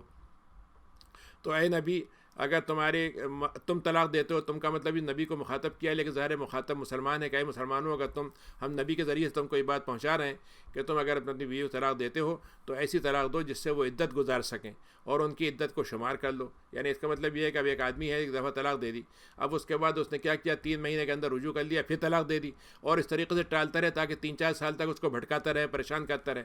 تو اللہ نے کہا کہ تمہیں طلاق دینا ہے تو ایسی دے دو جس میں جو ان کی عدت کی مدت ہے اس میں وہ طلاق سے آزاد ہو جائیں. واتقوا اللہ, اللہ تعالیٰ سے ڈرتے رہو. اور ان کو تم جب تک عدت کی حالت ہے اس میں وہ تمہارے گھر میں ہی گزارا کریں گی, تمہارے گھر میں رہیں گی, تو ان کا خرچہ بھی دو گے. اگر ان کے بچے ہیں تو ان کا خرچہ تو اس وقت بھی دو گے, اگر بعد میں بچے ان کے ساتھ ہیں تو بچوں کا خرچہ بعد میں بھی دو گے. اور تم ان کو ان کے گھروں سے نہیں نکالو گے سوائے سے کہ انہوں نے کوئی بدکاری کی ہو, تب تو ایک الگ بات ہے. اللہ کی حدیں ہیں یہ, اور جو اللہ کی حدوں کو کراس کرتا ہے تو وہ ظلم کرتا ہے. اور تمہیں نہیں معلوم کہ اللہ تعالیٰ تمہارے لیے کون سی بات نئی پیدا کر دے جو تمہاری ابھی سمجھ میں بھی نہیں آ رہی ہے اور بعد میں پیدا ہو جائے. فَإِذَا بَلَغْنَ أَجَلَهُنَّ, تو اگر ان کی مدت عدت کی پوری ہو گئی, اب اگر تم ان کو روکنا چاہتے ہو, یعنی ان کی جو مدت ہے میعاد سے پہلے تم نے ان کو روک لیا تو ٹھیک ہے, اچھے طریقے سے روک لو, ان کو ٹھیک سے رکھو انہیں. یا تم نہیں رکھنا چاہتے تو ٹھیک ہے, ان کو بھلے طریقے سے ان کو اپنے آپ سے جدا کر دو. اور اس معاملے میں تم اچھے لوگوں کو, سمجھدار لوگوں کو گواہی میں بھی لے لو تاکہ یہ ثابت ہو جائے کہ بھئی یہ باقاعدہ طلاق ہو گئی ہے. اور دیکھو, شہادت دینا تو اللہ کے نام سے دینا, اللہ کے لیے دینا. اور یہ باتیں اللہ تعالیٰ تم کو نصیحت کر کے بتا رہا ہے ایمان والوں کے لیے اور آخرت پہ ایمان رکھنے والوں کے لیے. اور جو اللہ تعالیٰ نے پھر عجیب بات اس میں کہی کہ جو اللہ تعالیٰ تقوی اختیار کرتا ہے تو ہم اس کے لیے راستہ نکال دیتے ہیں. جب سارے راستے بند ہو جاتے ہیں تو تقوی کے ذریعے سے اللہ تعالیٰ راستہ نکال دیتا ہے اور وہاں سے رزق دیتا ہے جہاں سے وہ سوچ نہیں سکتا. آج کل یہ بہت بڑا مسئلہ ہوتا ہے کہ عورتیں سوچتی ہیں بھائی طلاق ہو گئی, ہمارا کھانا کیسے ہوگا, اب تو شوہر ہمیں دینے والے نے, ہم کہاں سے کھائیں گے. اللہ تعالیٰ کہتا ہے تمہارا رازق اللہ تعالیٰ ہے, تمہارا شوہر نہیں ہے, اور ہم تم اچھی طرح سے زندگی گزارو, تمہارے لیے رزق کا اس سے اچھا انتظام کر دیں گے جو یہاں سے مل رہا تھا. پھر اللہ نے کہا جو اللہ پہ توکل کرتا ہے تو اس کے لیے وہی کافی ہوتا ہے. ان اللہ بالغ امری, اللہ تعالیٰ اپنے بات کو پورا کر کے رہتا ہے. اور اللہ تعالیٰ نے ہر چیز کا ایک نظام بنا دیا ہے, ایک مقدار بنا دی ہے جو اندازے سے چلتی ہے اور اسی طریقے سے چلے گی جیسے ہم نے طے کر دیا ہے. اور جن عورتوں کو حیض نہیں آتا ہے, مطلب بعض عورتیں ہوتی ہیں عمر زیادہ ہو گئی, حیض نہیں آ رہا, تو ان کے لیے کیا ہے کہ 3 مہینے کے لیے وہ اپنی عدت شمار کر لیں گی. یا کسی کا حیض کے ایام جو ہے متعین نہیں ہیں, ان کے آگے پیچھے ہوتے رہتے ہیں, تو وہ 3 مہینے گزار لیں گی. اور جن بچیوں کے ساتھ ابھی نکاح ہوا ہے لیکن ابھی ان کو حیض کا مدت ہی نہیں ہوئی ہے, تو ان کے لیے تو بس یہ ہے کہ ان کا جو ہے وہ 3 مہینے ان کے لیے بھی ہوں گے, 3 مہینے ان کے لیے بھی ہوں گے کیونکہ ابھی ان کو حیض نہیں آتا ہے. اور جن عورتوں کے پیٹ میں بچے ہیں تو ان کا پیدائش بچے کی جو ہے چاہے وہ 3 مہینے میں ہو چاہے 9 مہینے میں ہو, اتنی مدت ان کی جو ہے عدت کی ہوگی. اور دیکھو, اللہ تعالیٰ سے ڈرتے رہو گے تو ہم تمہارے لیے ہر بات کو آسان کر دیں گے. اللہ تعالیٰ کا معاملہ ہے جو اس نے تمہارے پر نبی کریم اللہ کا حکم ہے جو تم پہ اتارا ہے. اور دیکھو, جو اللہ تقوی اختیار کرتا ہے تو ہم اس کی برائیوں سے معافی دے دیتے ہیں اور اس کے اجر کو بڑھا دیتے ہیں. اور پھر اللہ تعالیٰ نے کہا کہ تم ان کو اپنے ساتھ رکھو, اور ایسے ہی رکھو جیسے تم اپنے ساتھ اپنا معاملہ کرتے ہو کہ جو تم کھاتے ہو ان کو کھلاؤ, جو رہنے کا طریقہ ان کو دو. اور دیکھو, ان کو خواہ کی تکلیف اور ایذا مت پہنچانا تاکہ تم ان کو ایسا کر دو کہ مجبور ہو جائیں کسی بات پر. یعنی ان کو مجبوری ایسی کر دو کہ تم سے مطلب تمہاری بات کو ماننے لگیں, یا تمہارے سے کچھ پیسے تمہیں دینا تھے تم ایسے مجبور کرو کہ وہ تمہیں کہیں کہ ٹھیک ہے تم یا تو گھر میں رہو ورنہ ہمارا فلاں کام کرو, ہماری فلاں مطلب یہ کہ اتنے پیسے ہمیں دو. یہ کام مت کرنا ان کے ساتھ, ان کو سکون سے رکھنا اور آسانی سے رکھنا. اگر وہ بچے پیٹ میں بچے ہیں ان کے تو ان کے اوپر بھی اس وقت تک خرچے کر دیتے رہو جب تک کہ ان کا حمل پورا ختم نہ ہو جائے, یعنی پیدائش نہ ہو جائے بچے کی. اگر وہ دودھ پلاتی ہیں اور وہ طلاق ہو چکی ہے ان کی تو دودھ پلانا چاہتی ہیں, وہ تیار ہیں, تو دودھ پلانے کی ان کو تم اجرت دو گے, ان کے لیے ان کو معاوضہ دو گے ان کو. اور دیکھو آپس میں جو باتیں ہیں ان کو معروف طریقے پہ طے کر لو تو یہ سب سے اچھی بات ہے. یعنی طلاق کے معاملات جو ہیں مشورے کر کے ذریعے سے کر لیے جائیں. اب معلوم ہوا کہ صاحب غصے میں ایک طرف فیصلہ کر لیا اور مطلب یہ کہ ناراض ہو گئے کسی بات پر, یا لڑکی کے خاندان سے ناراض ہو گئے, ان کو مطلب کہا جاؤ تم چلی جاؤ چھوٹی چھوٹی باتوں پر. تو انہوں نے کہا کہ دیکھو یہ معاملات بھلے طریقے سے مشورے سے طے کرو, اور اگر تمہارے پاس اللہ تعالیٰ نے کہا کہ تمہیں تھوڑا سا مشکل ہو رہی ہے, بس اب تمہارے پاس خرچہ کم ہے, تو ایسا کرو کہ تم بس فرض کی جو پیسہ نہیں دے سکتے تو کسی اور عورت سے دودھ پلا لو. پھر مطلب اس بیوی کو وہ کہہ رہی بھائی ہمیں اتنے پیسے دو, اور نہیں دے سکتے تو ٹھیک ہے, تم اگر تمہارے پاس گنجائش نہیں ہے تو کسی اور کو دودھ پلانے کے لیے رکھ لو, اور جتنی تمہاری گنجائش ہے اس کے مطابق اس پہ خرچہ دو. اگر زیادہ حیثیت ہے تو زیادہ حیثیت کا دو, اگر کم ہے تو کم والے کا ہوگا. ایک آدمی 1000 خرچ کرتا ہے وہ 1000 خرچ کرے, ایک آدمی 100 خرچ کرتا ہے وہ 100 خرچ کرے, اور اللہ تعالیٰ نے جو تم کو دیا اس میں سے خرچ کرو. اللہ تعالیٰ کسی پر اس کی ذمہ داری اتنی نہیں ڈالتا جتنی وہ برداشت نہ کر سکے. اور دیکھو اگر تمہارے پر آج مشکل ہو گئی ہے تو کوئی بات نہیں, ہم تمہارے لیے آسانی بھی پیدا کر دیں گے. اب یہاں سے ایک اور اللہ تعالیٰ نے اصول بتایا کہ دنیا میں بستیاں جو ہیں تباہ کیوں ہوتی ہیں, ان کا رزق کیوں ختم ہو جاتا ہے, کیوں ان کے یہاں ملازمتیں ڈوب جاتی ہیں, ان کی حکومتیں, ان کی تجارت ختم ہو جاتی ہے, کیوں یہ سب چیزیں ہوتی ہیں جیسے آج کل ہو رہا ہے کہ کوئی چیز نہیں ہے, نہ ملازمت ہے, نہ آمدنی ہے, نہ کوئی چیز ہو رہی ہے. تو اللہ تعالیٰ نے کہا کہ کتنی ہی بستیاں تمہارے زمانے سے پہلے گزری تھیں جب انہوں نے اپنے رب کی نافرمانی کی, اپنے رب کی بات نہیں سنی اور رسولوں کی بات نہیں سنی, تو ہم نے ان سے بڑا سخت محاسبہ کیا ان کو, اور بڑا دردناک تکلیف دے ان کو عذاب دیا, اور اس کے وبال ان کو دنیا میں بھی چکھنا پڑا اور آخرت میں تو ان کا معاملہ بڑا سخت ہوگا. اور ان کے لیے ہم نے دنیا میں بڑا عذاب شدید تیار رکھا ہوا ہے اور دیتے رہتے ہیں ہم. اللہ تعالیٰ کی طرف سے تقویٰ ہے اختیار کرنے والوں کے لیے جو سمجھدار لوگ ہیں. الذین آمنوا, اور جو ایمان لاتے ہیں اللہ تعالیٰ نے ان کے لیے ذکر کو اتار دیا ہے, وہ سے یاد دہانی لے لیں, اور وہ رسول ہے جو یاد دہانی کراتا ہے, وہ ان پر اللہ کی کتابوں کو سناتا ہے, اور یہ ان کو بڑی روشن آیتیں ہیں جو ہم سناتے ہیں, اور وہ اس طریقے سے ان آیتوں کے ذریعے سے ایمان والوں کو لیخرج الذین آمنوا, تاکہ ان ایمان والوں کو, عمل صالح کرنے والوں کو تاریکیوں سے نور کی طرف لے کر آئے. اور جو اللہ پر ایمان رکھتا ہے اور عمل صالح کرتا ہے تو اس کو اللہ تعالیٰ جنت میں داخلہ دے دے گا, بہترین نہریں ہوں گی, وہاں ہمیشہ رہیں گے, اور بہترین رزق ہوگا, وہاں پر ان کا انتظام ہوگا اس کا. اللہ الذی خلق السبع سماوات, یہ ایک آیت ہے جو بڑی عجیب سی آیت ہے اس لحاظ سے کہ اللہ تعالیٰ نے کہا کہ ہم نے 7 آسمان بنائے اور 7 زمینیں بھی بنائی ہیں. ابھی 7 زمینوں کا مطلب تو یہ بھی ہو سکتا ہے کہ 7 زمینوں کی 7 لیئرز ہیں زمین کے اندر, اور یہ بھی ہوتا ہے کہ کائنات کے اندر اور جگہوں پر بھی 6 زمینیں اور بھی ہیں کہیں جہاں پر ایسے ہی انسان رہتے ہوں گے. کہا جا سکتا ہے, عبداللہ ابن عباس نے اس طرح کی بات کہی ہے. یتنزل الامر بینہن, اللہ تعالیٰ اپنے احکام جو ہے اتارتا رہتا ہے آسمان سے زمینوں پر اتارتا رہتا ہے, تاکہ اللہ تعالیٰ کے بارے میں لوگ جان لیں کہ اللہ تعالیٰ ہر بات کی قدرت رکھتا ہے, اور اللہ تعالیٰ کے علم میں ہر چیز اس کے احاطے میں ہے, ہر چیز اس کے گھیرے میں ہے, کوئی اس سے نکلی ہوئی نہیں ہے. یہ سورہ تحریم ہے. تحریم اس لیے تھی کہ نبی کریم صلی اللہ علیہ وسلم کے بارے میں 2-3 روایتیں آتی ہیں. ایک روایت یہ ہے کہ خاتون کے بیوی تھیں, ان کے پاس آپ بیٹھے ہوئے تھے, یعنی ان کا دن تھا, آپ کی باری تھی, اور وہاں پر ایک دوسری بیوی نے کچھ شہد بھیج دیا, تو نبی کریم کو بڑا اچھا لگا تو وہ پینے لگے. تو ان خاتون کو تھوڑی سی ناگواری ہوئی, اور انہوں نے کہا کہ یہ جو آپ شہد پی رہی ہیں تو اس میں تو بڑی بری بو آ رہی ہے. اور نبی کریم جو تھے خوشبو کے معاملے میں, بدبو کے معاملے میں بہت سینسیٹیو تھے, تو انہوں نے کہا اوہو یہ شہد کی وجہ سے یہ بدبو آئی ہے تو میں شہد نہیں کھاؤں گا کل سے, اب نہیں پیوں گا. تو اللہ تعالیٰ نے اس پہ آپ کو تنبیہ کی کہ آپ کو یہ کام نہیں تھا کہ آپ حلال حرام آپ کریں, آپ کا کام نہیں ہے, یہ تو ہمارا کام ہے. تو آپ کسی کی خواہش کی وجہ سے یا کسی کی مرضی کو حاصل کرنے کے لیے یہ کام کریں, یہ آپ کو نہیں کرنا چاہیے. تو نبی کو بھی تنبیہ کر دی گئی. تو اس کا مطلب مومنین تو اس سے بہت ہی آگے ہیں کہ وہ اپنے طور پر کسی چیز کو حرام کر دیں یا حلال کر دیں. تو اے نبی, آپ کو کیا ہو گیا کہ آپ ایسی چیز کو حرام کرتے ہیں جو کہ ہم نے حلال کیا ہے, اور آپ اپنی بیوی کی مرضی کی خواہش میں آپ نے یہ کام کیا ہے. اللہ تعالیٰ غفور ہے اور رحیم ہے. قد فرض اللہ لکم تحلۃ ایمانکم, اے نبی ہم نے آپ کے لیے یہ اجازت دے دی ہے کہ آپ نے جو بات کہی ہے اس کا کفارہ دے کے نکل جائیں. اس سے کفارے کے قسم توڑ لیں آپ اور کفارہ دے کے نکل جائیں. اللہ تعالیٰ آپ کا مولا ہے, کارساز ہے, اور وہ علیم اور حکیم ہے. پھر اس کے بعد ایسا ہوا کہ آپ نے نبی کریم نے اپنی کسی بیوی سے, حضرت حفصہ کے بارے میں آتا ہے, عائشہ کے بارے میں, حضرت عائشہ میں سے کسی سے ایک سے کوئی بات کہی, اور انہوں نے دوسرے سے بات پہنچا دی کہ دیکھو نبی یہ بات کہہ رہے تھے, جبکہ وہ بات جو تھی پہنچانے کی نہیں تھی, وہ آپ کی کوئی خاص بات ہوگی. تو جب انہوں نے یہ بات پہنچا دی تو اللہ تعالیٰ نے آپ کو بتا دیا. تو اللہ تعالیٰ نے اس پہ آیت اتاری کہ اے نبی, تمہیں یاد ہے تمہاری بیویوں کے ساتھ کیا معاملہ ہوا, تم نے ان کے ساتھ کوئی راز کی بات رکھی تھی, اور انہوں نے جو ہے وہ اپنی دوسری بیوی کو مطلب یہ بات بتا دی. مطلب انہوں نے کوئی بری بات جذبہ نہیں تھا, یعنی وہ کوئی حرام کام بھی نہیں کر رہی تھی, کوئی ایسا بھی نہیں تھا, کوئی کسی کو اور دشمن کو راز نہیں پہنچا رہی تھی, لیکن آپس میں بات کر دی. تو یہ گویا نبی کی ایک طرح سے رازداری کے, انہوں نے رازداری کو توڑا. تو اللہ تعالیٰ نے آپ کو بتا دیا. تو جب آپ نے ان کو بتایا کہ تم نے یہ بات دوسرے سے کہی تھی تو انہوں نے کہا جو بات ہوئی تھی واظہر اللہ علیہ، اللہ تعالیٰ ان کی بات کو ظاہر کر دیا تو انہوں نے مان لیا.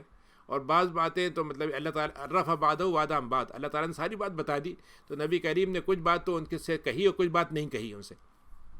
فلما نبأہا، تو جب نبی نے ان کو بات بتائی تو انہوں نے کہا آپ کو کس نے بتایا، یہ آپ کو کیسے پتہ چلا؟ تو انہوں نے کہا مجھے اس اللہ نے بتایا جو علیم ہے اور خبیر ہے.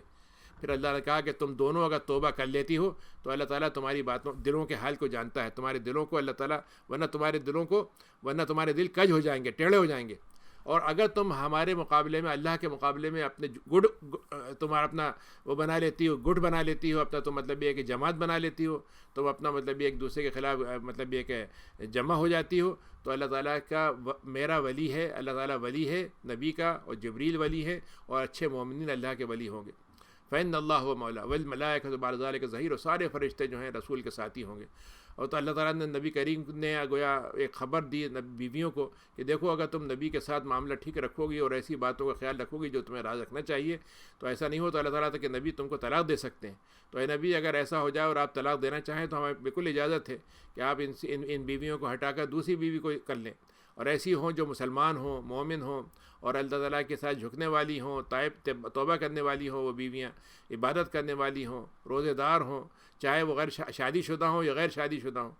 تو یہ اللہ تعالیٰ نے نبی کریم کے لیے یہ بات کہی، اور نبی کی بیویوں کو کوئی ایسے پتہ چل گیا کہ نبی کریم کی ذاتی زندگی کی ایک ایک بات اگر ان کے پاس امانت ہے تو اس امانت کو ان کو رکھنا ہے. یا ایھا الذین آمنوا قوا انفسکم، اے ایمان والو اپنے آپ کو بچاؤ اور اپنے گھر والوں کو بچاؤ اس آگ سے جس کا ایندھن انسان ہوگا اور پتھر ہوں گے. یعنی وہ پتھر جن کو انسان پوچھتا ہے وہ پتھر اس جگہ پر اس کو جلانے کا کام کریں گے. تو اپنے آپ کو بچانا سب سے پہلے، اور اس کے بعد اپنے گھر والوں کو، بیوی شوہر کو اور اپنے بچوں کو جہنم سے بچانا. جہنم سے کیسے بچائیں گے؟ تاکہ ان کے اندر ایمان ہم پیدا کر دیں، ان کے اندر خدا کا خوف پیدا کر دیں، ان کے اندر آخرت کے کاموں کے لیے ان کے شوق پیدا کر دیں. ہم دنیا کی ہر بات کا خیال رکھیں، بہترین سے بہترین تعلیم حاصل کریں، بہترین سے بہترین منصب حاصل کریں، بہترین کامیابی حاصل ہو، بڑی سب چیزیں ہوں، لیکن ہم ان کی آخرت سے اگر غافل ہو گئے اور ہم ان کو چھوڑ دیں ان کے حال پہ. آج کل جیسے ہوتا ہے ہم سوچتے ہیں ہمارے بچوں اسکول جا رہے ہیں بس پڑھ لیں گے وہاں پر، ہمیں کچھ سکھانے کی ضرورت ہی نہیں. یہاں کا اسکول جو ہے وہ پورا سب سے پہلے اخلاق خراب کرتا ہے، دین سے دور کرتا ہے، فحاشی کی طرف بلاتا ہے، ہومو سیکسولیٹی کی طرف بلانے لگا ہے اب تو اگر ہم ان کو ان کے حال پہ چھوڑ دیں گے اور بچے جب بڑے ہو جائیں ہم کے ساتھ بھی بچے تو بگڑ گئے اور ان پر جن کا اثر ہو گیا. بھائی بچے کی تربیت تو پہلے دن سے ہوتی ہے، بالکل شروع سے. جب بچے جو ہیں جب آپ کی بات دیکھتے ہیں ہر بات کی نقل کرتے ہیں، تو اگر آپ نے ان کو سچ بولنا سکھایا ہے اور آپ نے ان کو کھانے کے طریقہ سکھلایا ہے، کپڑا پہننے کا طریقہ بتلایا ہے، تو ایسے ہی آپ کو سچ بولنا بھی سکھائیے، ان کو مطلب وہ چیزیں کیجیے تاکہ اب اس کے بعد وہ بگڑتے ہیں تو پھر آپ کی تربیت کا اس کا کوئی تعلق نہیں. لیکن اگر آپ کی تربیت نہیں ہوئی اور پھر بگڑ گئے تو آپ بھی اس کے ذمہ دار ہوں گے. تو اپنے آپ کو بچائیں اس آگ سے جو جہنم کی آگ ہے. دنیا کی آگ سے بچانے کے لیے آپ سوچئے کہ ماں جو ہے اپنے بچے کو ایک انگلی اگر ذرا سی جل جائے تو پریشان ہو جاتی ہے، تو کیا وہ ماں پسند کرے گی کہ آخرت میں جلے؟ لیکن ہم اس بات کو سوچتے نہیں ہیں. اس بات کو ہم بھول جاتے ہیں کہ دنیا کی ساری سہولتیں فراہم کرنے میں اپنی زندگی گزار دیتے ہیں، لیکن آخرت کے لیے ہم کمزور پڑ جاتے ہیں. تو اللہ تعالیٰ نے کہا کہ وہاں پر ایسے فرشتے اس پر مسلط ہوں گے، وہاں پر اتنے سخت ہوں گے کہ کسی کے ساتھ کوئی مطلب یہ نرمی کا رویہ نہیں رکھیں گے. کیوں؟ اس لیے کہ وہ صرف اللہ کا حکم مانتے ہیں، اللہ کے حکم کی نافرمانی نہیں کر سکتے. تو اللہ تعالیٰ جو ان سے کہہ دیتا ہے وہی وہ کرتے ہیں. اے ایمان والو اگر آج تم مطلب یہ ابھی موقع ہے تو ابھی معذرت کر لو، آخرت کے دن معذرت کا فائدہ نہیں ہوگا. اے کفر کرنے والو، ایمان والے نہیں بلکہ کفر کرنے والو، آج تم قیامت کے دن معذرت کرتے ہو اب کوئی فائدہ نہیں، تمہیں جو کچھ کیا تھا اسی کا بدلہ دیا جائے گا. اور ایمان والو اللہ تعالیٰ کے ساتھ ایسی توبہ کرو جو سچی ہو، خالص ہو.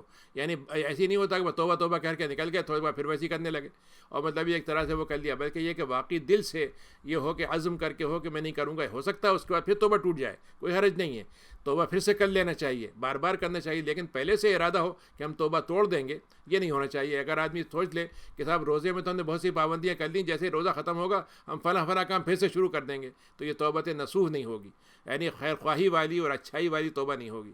اللہ تعالیٰ تمہارے اگر تم ایسی کرو گے تو اللہ تعالیٰ تمہاری برائیوں سے تمہیں کفارہ بنا دے گا اور تمہیں جنتوں میں داخل کر دے گا جس نہریں بہتی ہوں گی، اس میں کوئی یوم لا یخزی اللہ النبی، اس دن ایسا دن ہوگا جس میں اللہ تعالیٰ جس کو بھی ذلیل کرنا چاہے کرے گا، لیکن اپنے نبی کو ذلیل نہیں کرے گا. اور مومنین کو کبھی ذلیل نہیں کرے گا۔ یہ ان کا نور ہوگا جو ان کے آگے پیچھے چلتا ہوگا، دوڑتا ہوگا ان کے آگے، اور وہ اس وقت اللہ سے پھر یہ مانگتے ہوں گے اللہ جتنا آپ نے نور دیا اور اس کو پورا کر دیجئے، ہمیں معاف فرما دیجئے۔ اللہ تعالیٰ بڑا قدیر ہے ہر چیز پر۔ اے ایمان والو، دیکھو کافروں کے ساتھ اور منافقین کے ساتھ تم جہاد کا رویہ رکھو، ان کے ساتھ تم ان کی باتوں کے ساتھ شریک مت ہو، بلکہ ان کو ریزسٹ کرو، ان کے ساتھ ان کی باتوں کو ہٹانے کی کوشش کرو، اور ان کے ساتھ تمہارا معاملہ جو ہے وہ ایسے ہی نہیں ہو کہ تم جیسے ان کے لیے موم کی ناک ہو، جدھر چاہیں تم کو موڑ دیں، بلکہ وہ ان کو یہ پتہ چلے کہ مسلمانوں کو اتنا آسانی کے ساتھ یہ کچا لوہے کے چنے ہیں جن کو آسانی سے چبا نہیں سکتے، تو معاملہ سختی کا رکھو ان سے۔ ان کا ٹھکانہ جہنم میں ہے، بہت بڑا ٹھکانہ ہے۔ اللہ تعالیٰ نے کہا کہ دیکھو ایمان والے کے ساتھ رہنے سے بھی بیوی شوہر کے بیچ میں ایمان کا رشتہ ہے، اور وہ ٹوٹ جائے تو پھر وہ کفر کا رشتہ جو ہے اس کو جہنم کی طرف لے جاتا ہے۔ اللہ تعالیٰ نے مثال دی کہ دیکھو نوح کی بیوی تھی اور لوط کی بیوی تھی، یہ دونوں نے کیا کیا؟ انہوں نے کفر کا اختیار کیا، جبکہ ہمارے دو نبی بندوں کے ماتحت تھیں، کی بیویاں تھیں، ہمارے وہ بندے تھے جو بہت صالح تھے، لیکن جب انہوں نے ان کے ساتھ خیانت کی تو اللہ تعالیٰ کے پاس ان کو کوئی چیز بچانے کی کام نہیں آ سکی، اور ان سے کہا گیا تم جہنم میں چلی جاؤ۔ یعنی انہوں نے کوئی فحاشی نہیں کی، لیکن جب نبی کی بات نہیں مانی، انکار کر دیا تو وہ کفر میں چلی گئیں، یا نبی کے خلاف انہوں نے دشمنوں کا ساتھ دے دیا تو وہ کفر میں چلی گئیں۔ وَضَرَبَ اللَّهُ مثلا، اس کے مقابلے میں آپ دیکھیے اللہ نے دو عورتوں کی مثال دی، اس میں سے ایک فرعون کی عورت ہے، انتہائی بدترین جابر ترین، اور اسلام کا سب سے بڑا دشمن، موسیٰ علیہ السلام کا دشمن فرعون، لیکن ان کی بیوی کو دیکھیے کہ جو بیوی تھی وہ اسلام لے آئیں، اور آپ کو معلوم ہے کہ بیوی کا کیا حال ہوتا ہے جب حکمراں ہو آدمی، اور کیا بے بسی کا عالم ہوتا ہے۔ تو وہ کیا کہتی تھیں؟ اے اللہ میاں ہمارے پاس یہاں تو اب گھر میں ملے نہ ملے، لیکن بہرحال آپ میری زندگی ایسی بنا دیں کہ جنت والی زندگی اچھی ہو، وہاں ایک گھر ہو میرا اپنا گھر ہو، اور مجھے فرعون سے اس کے عمل سے نجات دے دیجیے، اور یہ ظالم قوم ہے اس کی ان باتوں سے مجھے بچا لیجیے۔ اور دیکھو مریم بنت عمران کی بیٹی، آل عمران کا مطلب خاندان کی بیٹی عمران، جنہوں نے اپنے آپ کو، اپنی شرمگاہ کو، اپنی عزت کو بچا کے رکھا، تو ہم نے اپنی روح ان کے اندر پھونک کے ان سے ایک بچہ پیدا کرا دیا۔ انہوں نے اپنی باتوں، اپنے کلمات جو ہم نے اس کو سکھائے تھے ان کو تصدیق کر دی، جو باتیں آزمائش میں ڈالی تھی اس میں وہ پوری اتری، اور وہ مانتی تھی کہ اللہ تعالیٰ صحیح ہے، وہ ہماری کتابوں کو مانتی تھی۔ نتیجہ یہ ہوا کہ وہ بہت ہی عبادت گزار بندیوں میں سے بنتی چلی گئیں، اور اللہ تعالیٰ کی مقبول ترین بندیوں میں ان کو اللہ تعالیٰ نے بنا دیا۔ تو اللہ تعالیٰ یہ مثال دے رہا ہے کہ ایک کافر ہے بیٹا مسلمان ہو سکتا ہے، اس کا باپ مسلمان ہو، یہ کامیابی دونوں کو نہیں ملے گی، ایک کو ملے گی۔ اسی طریقے سے الٹا ہو، یا بیوی اگر کافر ہے اور وہ ہے، تو اس کا مطلب یہ کہ آخرت میں یہ دونوں بیکار ہو جائیں گے۔ تو ایمان کا رشتہ دنیا میں بھی کام آئے اور آخرت میں بھی کام آئے، اس کے لیے ضروری ہے کہ دونوں جو ہیں وہ رشتے میاں بیوی کے بھی اسی پہ قائم ہوں، اور بچوں کے ساتھ بھی وہ ایمان کا رشتہ آگے بنا رہے، تاکہ وہ نسل آگے بھی چلے ایمان کے ساتھ۔ یہ گویا سورہ تحریم کی چند آیتیں تھیں جو اس کے ساتھ ہم نے الحمدللہ آج کا یہ پارہ بھی پورا کر لیا ہے۔ تو کل سے انشاءاللہ پھر 29واں پارہ شروع کریں گے۔ ربنا هب لنا من لدنك رحمة وهيئ لنا من أمرنا رشدا ربنا تقبل منا إنك أنت السميع العليم وتب علينا إنك أنت التواب الرحيم۔ اے اللہ، یہ آپ نے ہمارے لیے بڑا انعام کی شکل کی ہے کہ لیلۃ القدر میں عبادت کا درجہ بڑھا دیا ہے۔ اللہ تعالیٰ وہ رات جن راتوں میں ہے وہ راتوں کو ہم پا سکیں، اور ان راتوں سے لیلۃ القدر کو پا سکیں، اور اس کے ذریعے سے ہمارے آپ گناہ معاف فرما دیں، اور نیکی قبول فرما لیں، اجر بڑھا دیں۔ ہماری عمر میں جو کمی ہے، ہمارے کوتاہیوں کے ساتھ جو ہم کوششوں میں کمی ہے، وہ اس کے ذریعے سے اس کو پورا فرما دیں، اور جب ہم اس لیلۃ القدر کے قدرداں بن جائیں تو آپ ہماری اور عبادتوں کے اور راتوں کے بھی ہماری قدر کو بڑھا دیں، اور اعمال کے بھی قدر کو بڑھا دیں، اور اس کے ذریعے سے بھی ہمیں فائدہ پہنچتا رہے۔ اے اللہ، ہمارے بیماروں کا اسباب فراہم کر دے علاج کا۔ غازی صاحب اور جن لوگوں کی تکلیف ہے، ظفر صاحب کی بیماری کو راحت اور عافیت اور صحت کے ساتھ ان کو رکھ، اور ان کے علاج کی سرجری کے سلسلے میں جو کوششیں ہو رہی ہیں وہ کامیابی سے ہوں، وہ واپس بحال ہو کر واپس ہوں، صحت مند ہو کر واپس ہوں۔ سب کی حفاظت فرما، اور سب کے لیے بہتر معاملہ فرما دے، اس وبا سے حفاظت فرما، اور رمضان کی برکتوں سے ہماری اور آگے کی زندگی کو بھی اس برکتوں سے منور کر دے، روشن کر دے اور آسان کر دے۔ سبحان ربک رب العزۃ عما یصفون وسلام علی المرسلین والحمد للہ رب العالمین۔